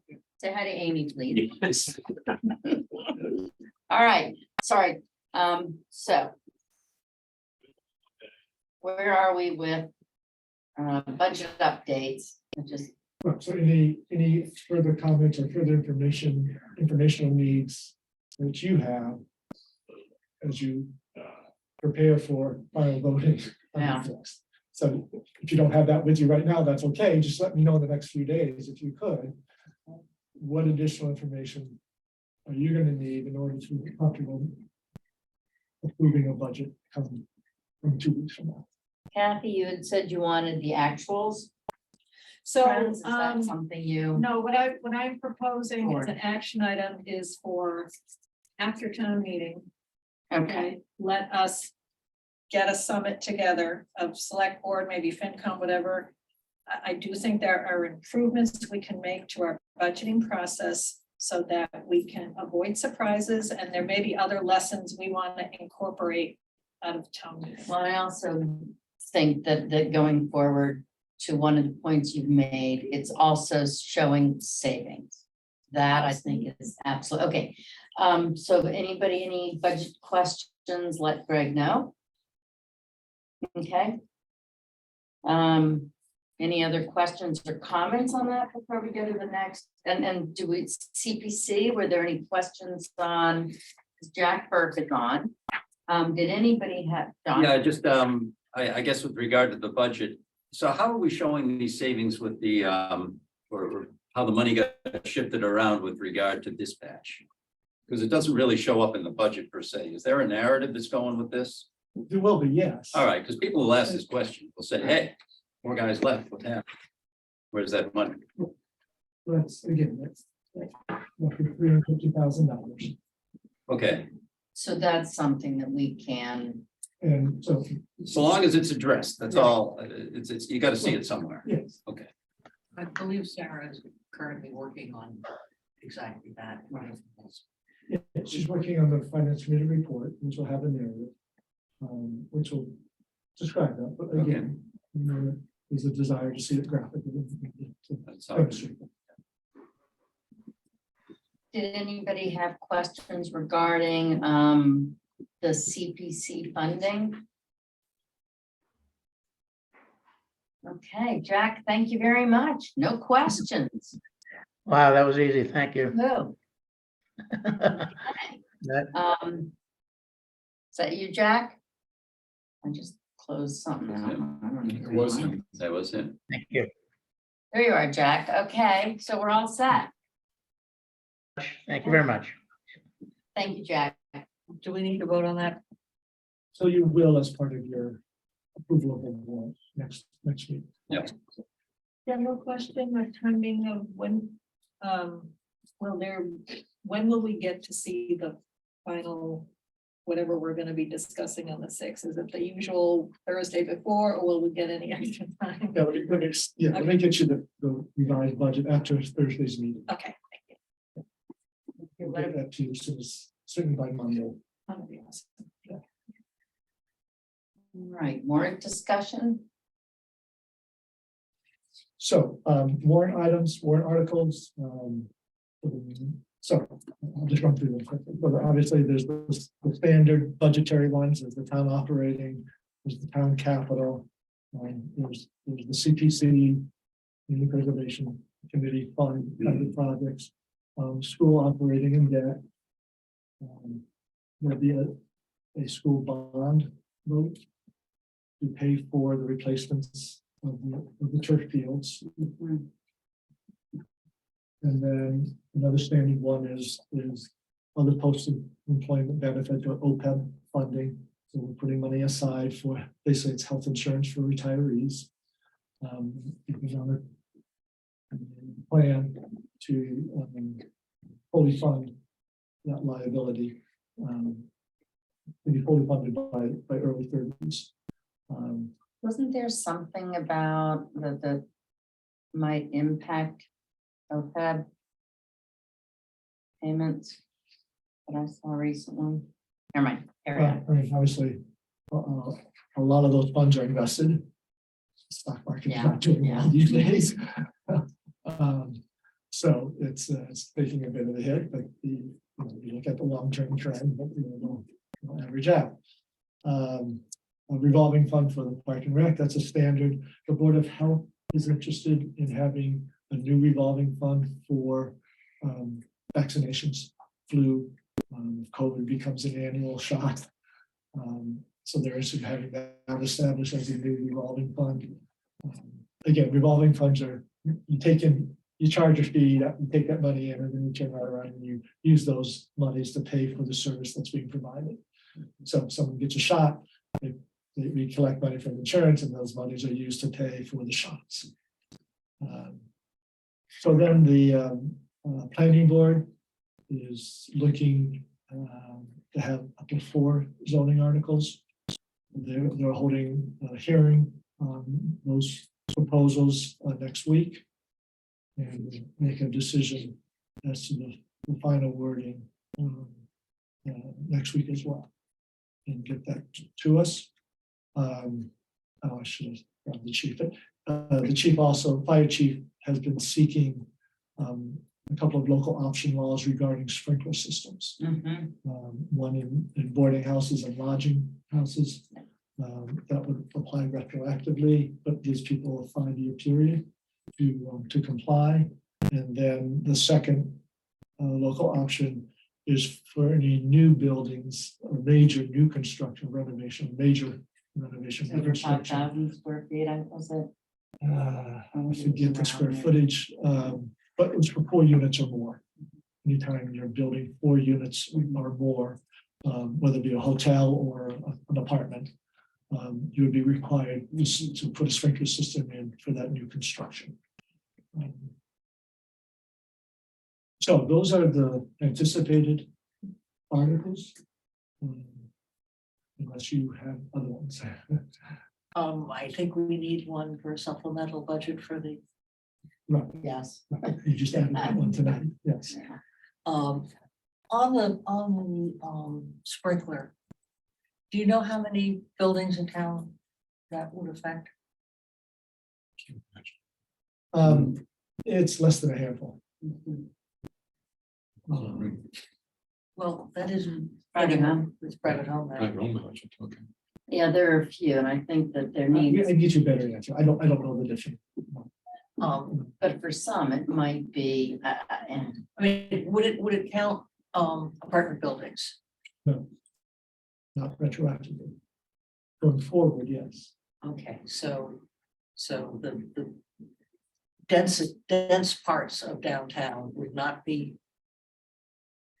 Okay, yeah, there's one way out on Summer Street. But yeah, please come back with it. Yeah, I'd like to know the number. Yeah. We all, and would that also apply to boarding houses? It does apply. That's, yeah, That is retroactive.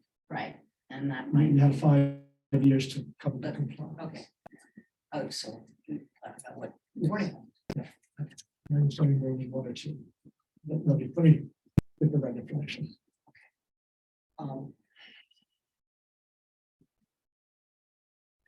This has been, these requests have been outstanding for, well, the 3 years that I've been here. Kick this can down a little bit. We kicked because with COVID and we tried to Desire to make keep sure- minimal number of articles, so yes, I think it's time to bring it forward. Can we get language? Yes, I meant to include a more detailed description in your package. I neglected that. I do have that. And we'll have council craft the actual articles. Okay, so for the 6th, we'll have. Yes, you'll have that.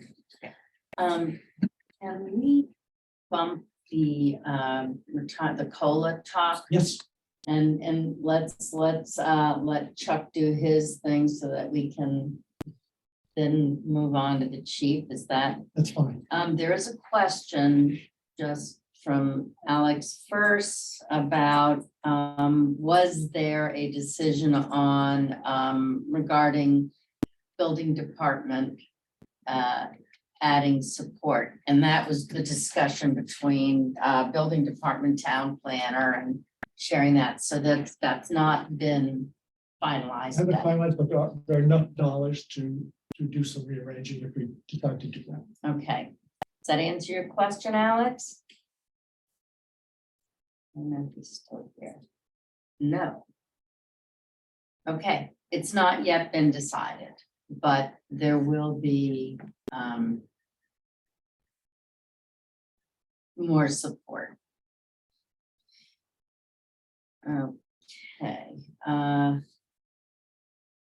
And that's not really something that we can go too deeply in anyway right now, in terms of agenda.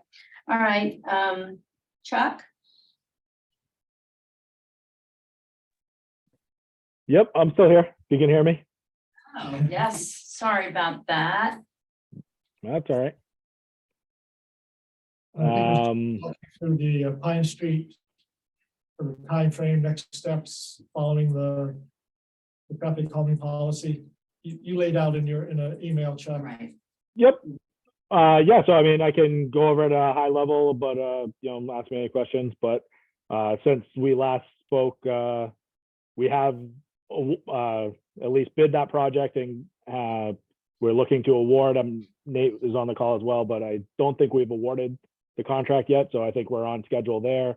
We did get permission from the planning board last week, so we have no more future issues or with the planning board. It's mostly just with yourselves and the contractor once we get a little bit further. But for the traffic calming aspects, like I said in my email, in March, we'll be putting out the speed trailers to get some more data for the kind of baseline condition before we do any work. After we get to there, in April, we will get the additional pedestrian crossing devices. Those were part of a grant that we got that will look at Pine and Pleasant intersection. So that's, kind of when I anticipate we'll get those and be able to get those installed. We're hoping to do the additional sidewalk that was kind of put in that the field project in May. That's kind of subject to the work that will be going on over on School Street. So, I'm going to have the contractor fit that in, around that work. And then we can, once we get that kind of construction done, we'll do the additional painting that I laid out, and then the field will be completed in July. So that's kind of, the immediate next steps. I did talk to Todd about making sure we're all set with the speed trailer to get that additional data next month, and we don't see any issues with that. So any other thoughts or questions? We're happy to look into it. Questions? One, the follow-up data collection that is planned for August. And then say you may elect to do it again in September, October. Yep. And then, this wasn't clear to me, when you'd be coming back to the select board. It says late fall, is that like November or sometime? Yeah, I mean, I think that's probably realistic. So the additional follow-up collection was supposed to be like after the field is completed. So, that'll be in the July timeframe, like I said. So August, we'll do the additional follow-up with that work. The idea is, the conditions will have changed. That being said, the field isn't actually slated to be used officially in terms of, actual practices and organized events until the fall. So, it'll see heavier use in the fall. So that's why I'm saying maybe we'll elect to do additional data collection in September, October, when the field is kind of in use and people are now used to it. Okay. So that's the idea.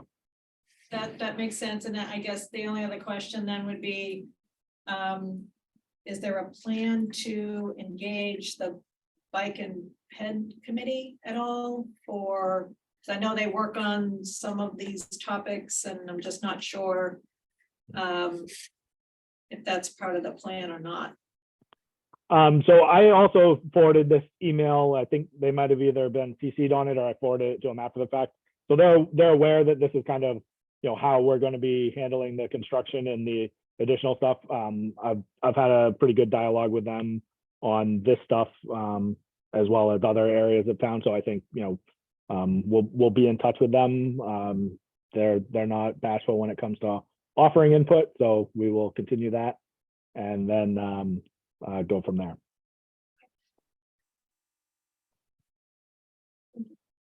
Ron, I'm pretty good. I'm fine, thanks. Thanks, Chuck, the update. Brian, Good. Ann? I'm good.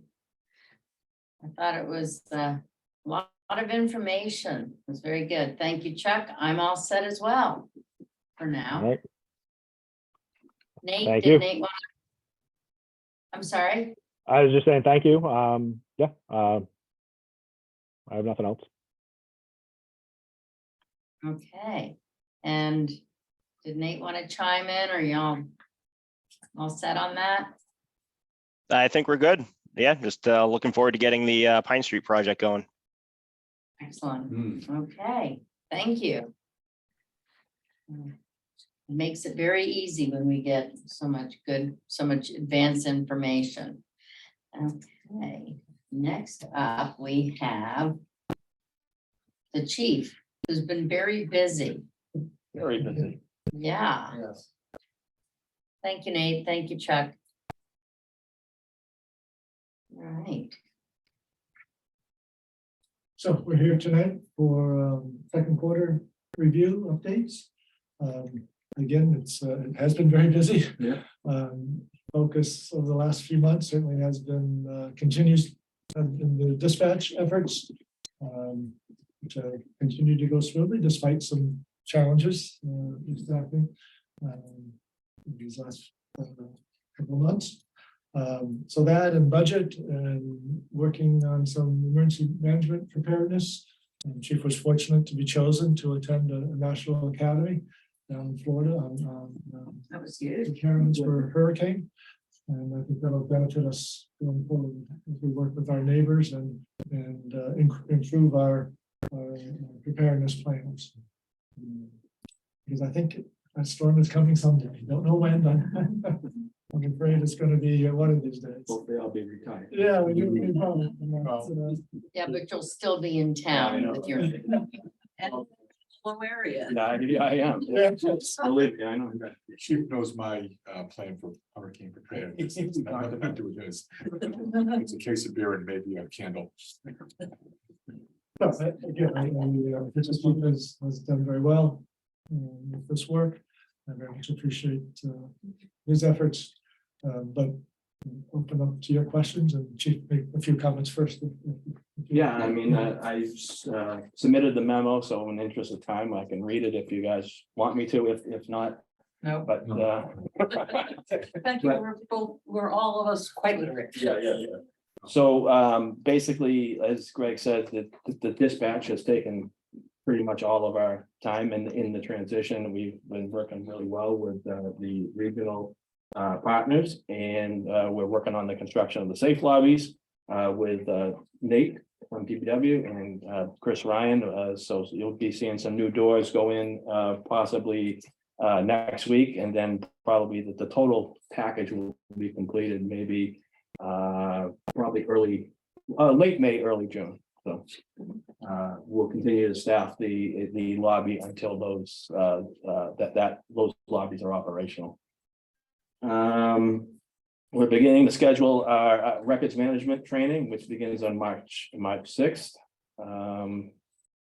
Let's see. I got some news I didn't put in the memo. So at the end of January, we held a promotional process for the sergeant vacancy. We had two really exceptional candidates apply for the position. They are veteran officers, both homegrown residents of Manchester by the Sea.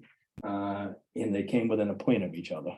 Wow. So I'm pleased to announce publicly today, and I sent a memo to Greg for his approval, and I've got that back. That Officer Jen Gilson will be promoted to sergeant come March 1st. So maybe at your next meeting, we could have a quick swearing in ceremony with the town clerk and her family, if you know, if that's possible. So it's kind of historical too, because as you know, her dad was a 35 or 40-year veteran of the police department. She'll be the first female sergeant in the history of the town. So Didn't he have the most? years, yeah, 50 Yeah. years served as Yeah. as a police officer. Yeah. And we honored that just recently. And as Greg said, I went to the National Hurricane Center. That was some very interesting training. Made some good contacts with our regional partners from the Northeast. It basically gave me knowledge on how they forecast these hurricanes and how they prepare for them, and gave us access to what they call HurrEvac. So it's a software system that states have that we can model storm surge, kind of predict wind probabilities. And the biggest thing is that we have a hurricane, we can advance our clearance time. So if we have to evacuate something, we can take the forecast, put it into the system, and it will show the storm surge and how long it's going to take us to evacuate certain areas of town before the storm would hit. So that's going to be a very useful tool going forward. So with that, that's pretty much the other updates that I had. Anne, did you have a question about something? Yeah. And this is kind of detail. I thought we had 3 full-time dispatchers. Correct. One went to regional dispatch and has been seconded back to us.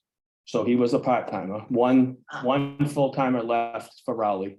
This part-timer he was part-timer, went to regional, and he's working for us now, but he'll be leaving March 1st when we make the transition. Yeah, okay, so we had been saying that we would have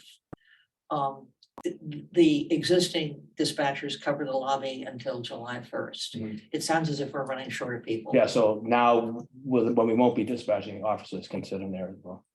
Okay, we had a bonus program. Greg. Does anybody get a bonus? That still needs to be worked out. Because I thought it was contingent on, and we made an exception for the one who went to. Okay. So, yeah, let me give you an update on that. And there's been a great change, I think, in the attitude. And you were to be congratulated on that. Thank you so much. Just again, very tiny detail. Maybe we could schedule a swearing in at the very beginning of our meeting. Yeah, it'll only take a couple minutes. Because I'd like to be able to have some more people there, Yeah. her and her family. Yeah. And I know it's hard for all of us to get together. And if you think you'd rather have all of us and whoever can get into our next meeting, that's fine. Yeah. But yeah, make sure we do that at a time. So when would be the next meeting? 3/6. March 6th, and it's Probably packed, right? looking like a pretty big, yeah. I mean, if we could do it in there and then, you guys could continue your meeting after we're done and we come in here and have a little reception or something. That sounds great. That's a good idea. Nice. Will there be cake? Yes. Not bad, Kate. I had a question about something you had mentioned. First of all, thank you for the report. And the comprehensive emergency management plan. Mhm. 2 hours there, Right. huh? Yeah, a couple hours, yeah. Yeah. And But Chief Clary helped me out, and I have to give props to our local coordinator, Matt, who's from, from MEMA, who was really kind of guiding us in the right direction, so it was good. excellent. And then the other, I wanted to ask you about, you had mentioned security cameras on the lower levels. Is that, So we have security cameras on the low levels. I think it's in the best interest of the town to put some on the second floor. But I know, of talking to Sergeant Newton, who is working with regional on our access control and all that stuff. There's a plan in place, I think, with Nate to put in okay, panic buttons in every office downstairs. good idea. Okay. All right. Does this include, the Seaside one? Does Seaside one have cameras? No. Is there money someplace where we could? In the car. And I don't think it'd be too expensive, but Yeah, we'll look into it. We're gonna do it now. Ring, yeah. Brian, No, I'm good. I'm been very happy with what I've seen. John, Yeah, I just want to congratulate the chief. It's great to get these quarterly updates. Yeah. Since this is the second one, I guess we've had, I believe, and because, we don't know all of the stuff that goes on, and I'm sure you're picking the highlights. I know that life is much more complex than what we can read in a couple of pages, but Yeah. it's been very informative, and I really congratulate you and your department in bringing everyone along to a higher level of performance. Kathy, I will add my congratulations once again. The work that you've been doing over the past 6 months has been fantastic. Especially appreciative of the work on the dispatch, so crossing our fingers, good to go. Next week, let's yeah. get through March 1st. Culture change again is still evident and it's sticking, so that's great to see. And I really like to see the expansion of your network, right? Mhm. So the emergency preparedness is an example of that, but you're working beyond Manchester, which is really great. Question I have is, we've talked about succession planning. Yeah. Mhm. Right? And I have noticed that there's a certain member of the department who tags along Yeah. in some meetings, and that's good, to get somebody experience. There's a couple officers or lieutenant and sergeant that brought to a couple meetings that you saw, and Okay. they're- That was my question. I'm hopeful it's more than one. Yeah. Right? Mhm. And are we starting to think about, the level below you as well, Mhm. right? Definitely on the radar. Okay, good. Because the succession planning is really about creating opportunities and seeing if there's a fit. And it's not a guarantee of anything. Yeah, right. It's great. No, all good, thank you. and my congratulations. It's been a very distinct change in the right direction. So thank you. All right, that's it. Good. Again, I just wanted to say again, kudos to the department. There've been a number of exemplary responses to some situations that Yeah, there's been some nice letters from residents praiseworthy of Yeah. some of the officers and their work. It seems we've made a lot of progress toward solving problems rather than. Creating, putting fires out. Putting fires. All right. Thing. That's a good. Okay, all right, well, thank you. Thank you. Have a good night. Yeah. Thank you. As well. Mhm. Okay, we want to go back to COLA or talk about this ZBA member? Let's go to that. good. And number 9, ZBA member. Right. Okay. So, Brian, you want? No, my intention after, when I was elected to the select board was to resign from the zoning board, but I was right smack dab in the middle of the 40B. And then when that wrapped up, then we got involved with something else, which took 5 months, but I wanted to see it through. And my intention then was also to step down after that. Upon further reflection, now that, one night a month and a site visit didn't seem overly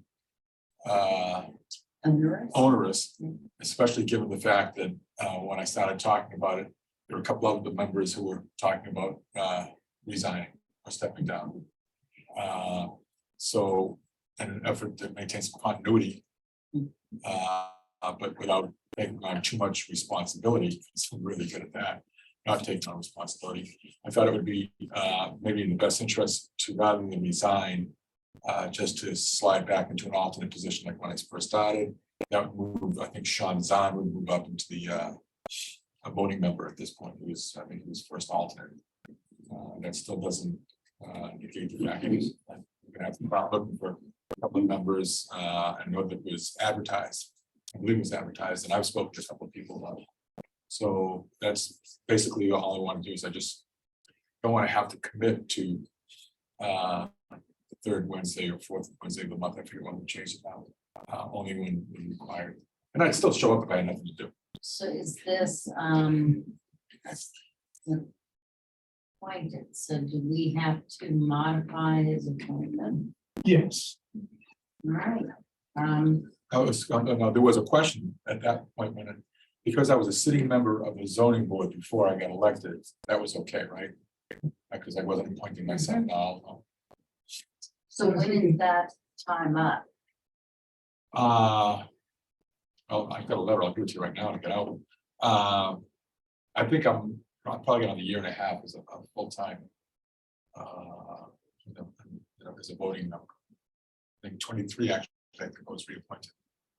Rather 22, I think this past summer I was reappointed. Yeah. So it's 3 years, so it's 2000. Okay. Can I also make a suggestion to align with that? Because I think it's a great idea.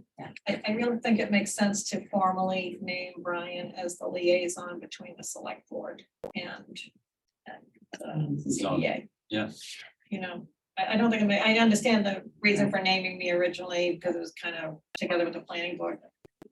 I just think it makes sense. So do we need to? Should I just take on responsibility? Do Can we just, do wasn't that that? the whole idea here? Do we Accept his resignation. Right, are we current at this point accepting resignation and then reappointing him as an alternate? I guess there's a question of where are we with the other members, and I'm not up to speed on that as I sit here. Well, I can, Actually, I'm just logging online. here, zoning Is board this of effective? appeals. When? it would be effective as soon as we say yes. Elected I can tell you the members, I can tell you the members Yeah. who are, James Mitchell, for health reasons, is talking about stepping down. Okay, Catherine Howe, for personal reasons, was talking about stepping down. Yeah. Now, Catherine had also said that if it becomes a problem for the zoning board, she'd stick around longer, but it was her intention. I beat it to the punch, is what it amounted to. Okay, So I'm just wondering if we wait a couple months and do all this with the annual appointments. Right, and but that's think- fine. okay, I mean, we're talking, we don't have a meeting in February, first next meeting is March. April, May, yeah, there's a couple of months. yeah, if you're amenable to that, I think it makes more sense to just. I think we'll have a better sense of the lay of the land. Another month or so. Okay. You're already advertising for slots for that? Yes. Okay. All right. Otherwise, your alternate status may become. I don't even go there, all right? No, I know that I when I first think, but I had spoken to a couple of different people who expressed some interest. And I've since I've told them to apply online. I don't know if they have or not. So I'll follow up with that as well. No one's applying. So we'll come back to that, Brian. Yeah. But I'm not The table. foreseeing difficulties. Yes, the table is still there for now. COLA. So this is something unusual. We don't usually see this. This is from the Essex Regional Retirement System. We are a member of that system. All full-time employees participate in that system. And so special legislation was passed to allow the retirement systems throughout the state to have a larger COLA than what they normally do. They normally do up to 3%. Legislation was passed to allow one-time 5%, up to 5% increase. The Essex Regional has proposed that as the COLA, and it takes a vote of the members, the member towns and cities to approve that increase. So it's based on the base. The base is on, it's based on 16,000 tons in terms of that increase. So this requires the majority or 2/3 of the 19, is it 19? Correct. Yeah. Have any of the other municipalities voted yet? Do we know? Yes, a number of them have. And As far as I know, anyone who's voted has approved. I think I'm speaking correctly, unless there's been a recent change. Where So, does the money come from? The state? no, It comes from our Um, budget? the state, so it comes from the employees. And then the participating municipalities are paying in, making up for the unfunded liability. So in the early years of the retirement system, they were not collecting enough. Right, So right. the employees are not paying enough into it. Right. So there was a deficit.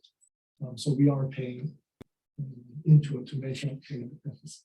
I guess what I'm saying is if we vote an increase, are we gonna have to start paying more? And has FinCom taken a look at this? They haven't. So it's likely, depending on how investments do, but it's likely to add a few years until the retirement liability is dealt with. Would it make sense to have FinCom take a look at it? I mean, seems like a pretty big increase and I just. So we can, yeah, we can take a look at it once. after next and week. when do we need to? I think it's by the middle of March, is it? Didn't we see Yeah. something like this, 17th or something like that on the letter?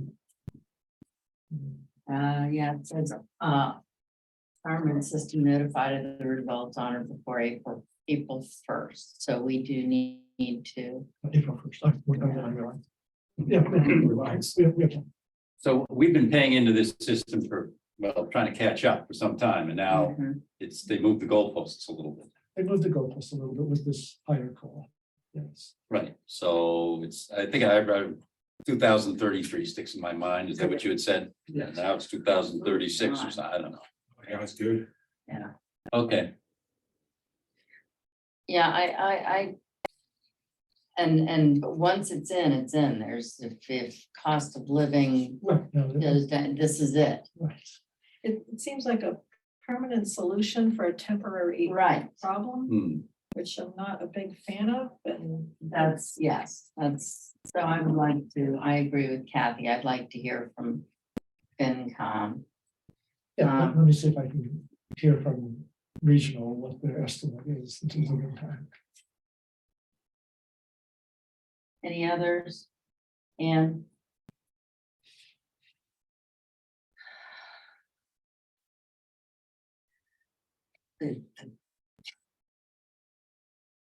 I'd like more information. Yeah. It Yeah. makes.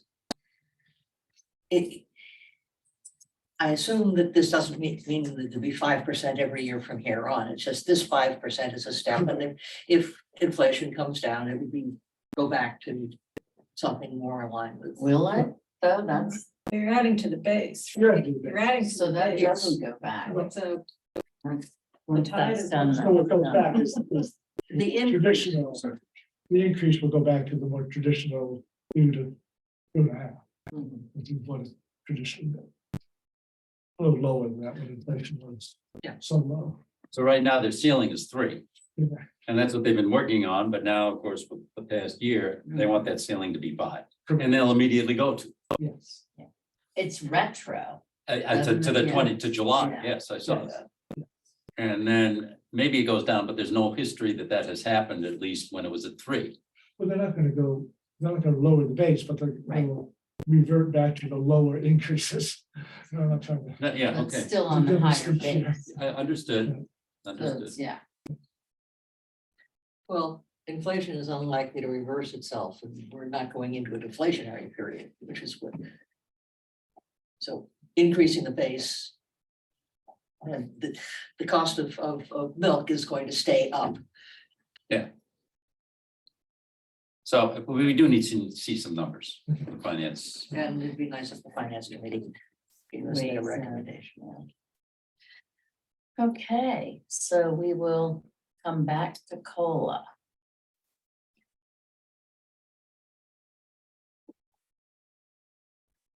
And since that, we don't want to do that on the 6th or the following one. Probably the following. Okay, so that's 20, 20th. okay, so 320 will be that. If you could by 3:20, or as soon as you can. Find out how the voting is going, Yeah, another. because Yeah. if it's already passed. We don't need it. We don't even need to bother. Right. Yes, yeah, that is a point. Next up, we have any liaison updates? All right, how about consent agenda? There's one very small thing, Yes, which I may have mentioned before, that. The school committee has agreed to take a vote on March 1st on how they're going, exactly what they want to do with the debt for the turf fields. And they weren't planning, their schedule didn't have them voting on that before we had to make a final decision. And they volunteered, they had an executive session coming up, and they volunteered to add a public session to that so that they could take a specific vote, and we would be making a decision based on their decision rather than what they probably were going to decide, which I thought was very cooperative. yeah. Good. Okay, any questions on the consent agenda? I did, actually, there was on one of the items, one of the applications. I didn't see the insurance. Do you know, Debbie, if, because that would have been Cheryl. We can We can make a find out. contingent on. That's okay. Do I have a motion to approve the consent agenda with the condition that the special events insurance information be provided for all the events? So moved. Second. Wow, nicely done, you guys. Okay, moved by Kathy Bellata, seconded by John Brown for change up. Okay, roll call vote. Kathy Bellata. Yes. John Brown. Yes. Brian Solace. Yes. Ann Harrison. Yes, Becky Jake says yes. Now we're up to town administrators report. Okay, so, like I just indicated earlier, the union negotiations are ongoing. We have a session tomorrow and Thursday. But as I say, my sense is that it's gonna be a little while before we have some agreement here. So certainly keep you posted, when I have a better sense of what the deal might look like, we'll convene an executive session. So it's basically FYI, stay tuned. as the chief indicated, going forward with the March 1st switchover dispatch. We'll have regional staff in, under which are meeting on the 6th to basically just give a quick overview of the services that they're providing and allows the public a chance to put some names to the faces.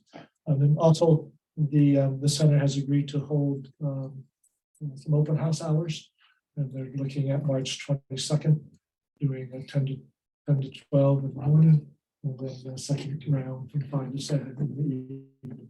So they'll be here before our meeting starts on the 6th.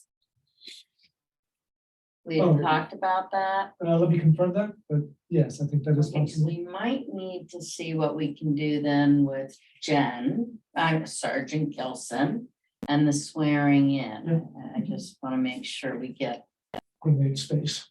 yeah. Sorry. So that's the game plan there. Thirdly, the Skate by the Sea event is coming together nicely. Hats off to Tiffany and Tiffany Marletta and the people that she's been working with, putting a lot of hard work. So this will be over the next 2 weekends, March 3, 4, and 5. And then, not this coming week, the following, March 3, 4, and 5, and then again on 10, 11, 12. Will be, I'm very curious to see this product. Yeah. This stuff looks like. And it's not ice, it's a plastic product that you can skate on. I'm very curious to see what it's like and how it feels to skate on it. Regular skates, you don't need special skates. Okay, that was my question, because Yeah, some of them do require special. Oh, really? Oh, yeah. yeah, my understanding is you can bring your ice skates or your hockey skates and you can skate on this. Can I bring my chair to? Spell crates here. So it should be fun event. Tiffany's getting a lot of positive feedback. There'll be a fire pit going and roasting s'mores and some music in the bandstand. That sounds wonderful. And Really nice. the merchants are rolling out some special promotions that people can take advantage of as well. So Mhm. Nice. we're hopeful that it becomes a new annual event. This is the first That's one. the idea. So Yeah, so we'll see how that all goes. Hopefully it goes well. excellent. It looks like it might be getting some snow. I don't know. We'll see what happens with the weather. We'll see. We'll see. And finally, it's the season for putting in papers for running for elected offices. Deadline is March 28th. No one has taken out papers yet for the Housing Authority or the school committee. So just put a plug in to folks who might be listening or of folks. Have those, do we ever take kind of larger space saying, we need you here? I mean, Housing Authority, Welcoming Committee, I know there are certain ones that Right. typically need more people. Yeah, let me talk to Tiffany about, give this a little more oomph. So that's, those are the 4 things I wanted to update you on. Excellent. Good. All right. Any other comments, anything else? Yeah. Something that came in late. Yeah. Was the report that, in fact, vehicles over 15 years old don't can skip emissions. I need to learn more about that. First I'd heard of that. Yeah, there was a couple of different things that we're talking about. And exemptions over gross vehicle weight and stuff like that. Right. Doesn't apply to fire engines. It does I know apply. it does. Well, that's Very good. what we're gonna nail down. Oh, Wouldn't that be great? that would Yeah. Yes and no. take a load off. We could use a break. Yeah. And someone had suggested getting in touch with Bruce Tarr. Trying to find another way, if there is another way to get around replacing a $1.5 million vehicle. Just drive the thing. Right, well, That's, but suggested by the fact that this has, this question has come up. Well, there's also federal grants out there, right, as far as the application wise, There are, yes, yes. explore those. does take time. Yeah, well, Well, so does buying a new one. Yes, it does. And you were exploring something with Essex.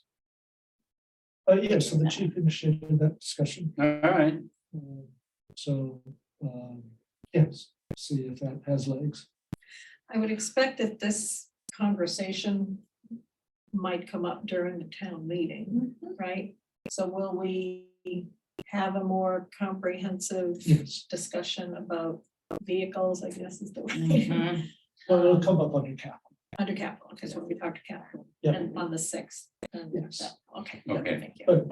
But you're right, it'll come up. With capital because we. Well, I just want to make sure we understand going into town Yes. meeting, what we think the strategy is. Yeah, absolutely. Okay. Anything else? Can I have a motion to adjourn then? motion to adjourn. Okay. well, now he wakes up. Second. Moved by John Round and then with prompt. Seconded by Kathy Bellata. Roll call vote. Ann Harrison. Yes. Brian Solomon. Yeah. John Round. Yes. Kathy Bellata. Yes. Becky Jake says yes, and thank you to everyone who attended this evening. Tap, tap, tap, tap, tap. Okay. Whatever he said, right by it. Right.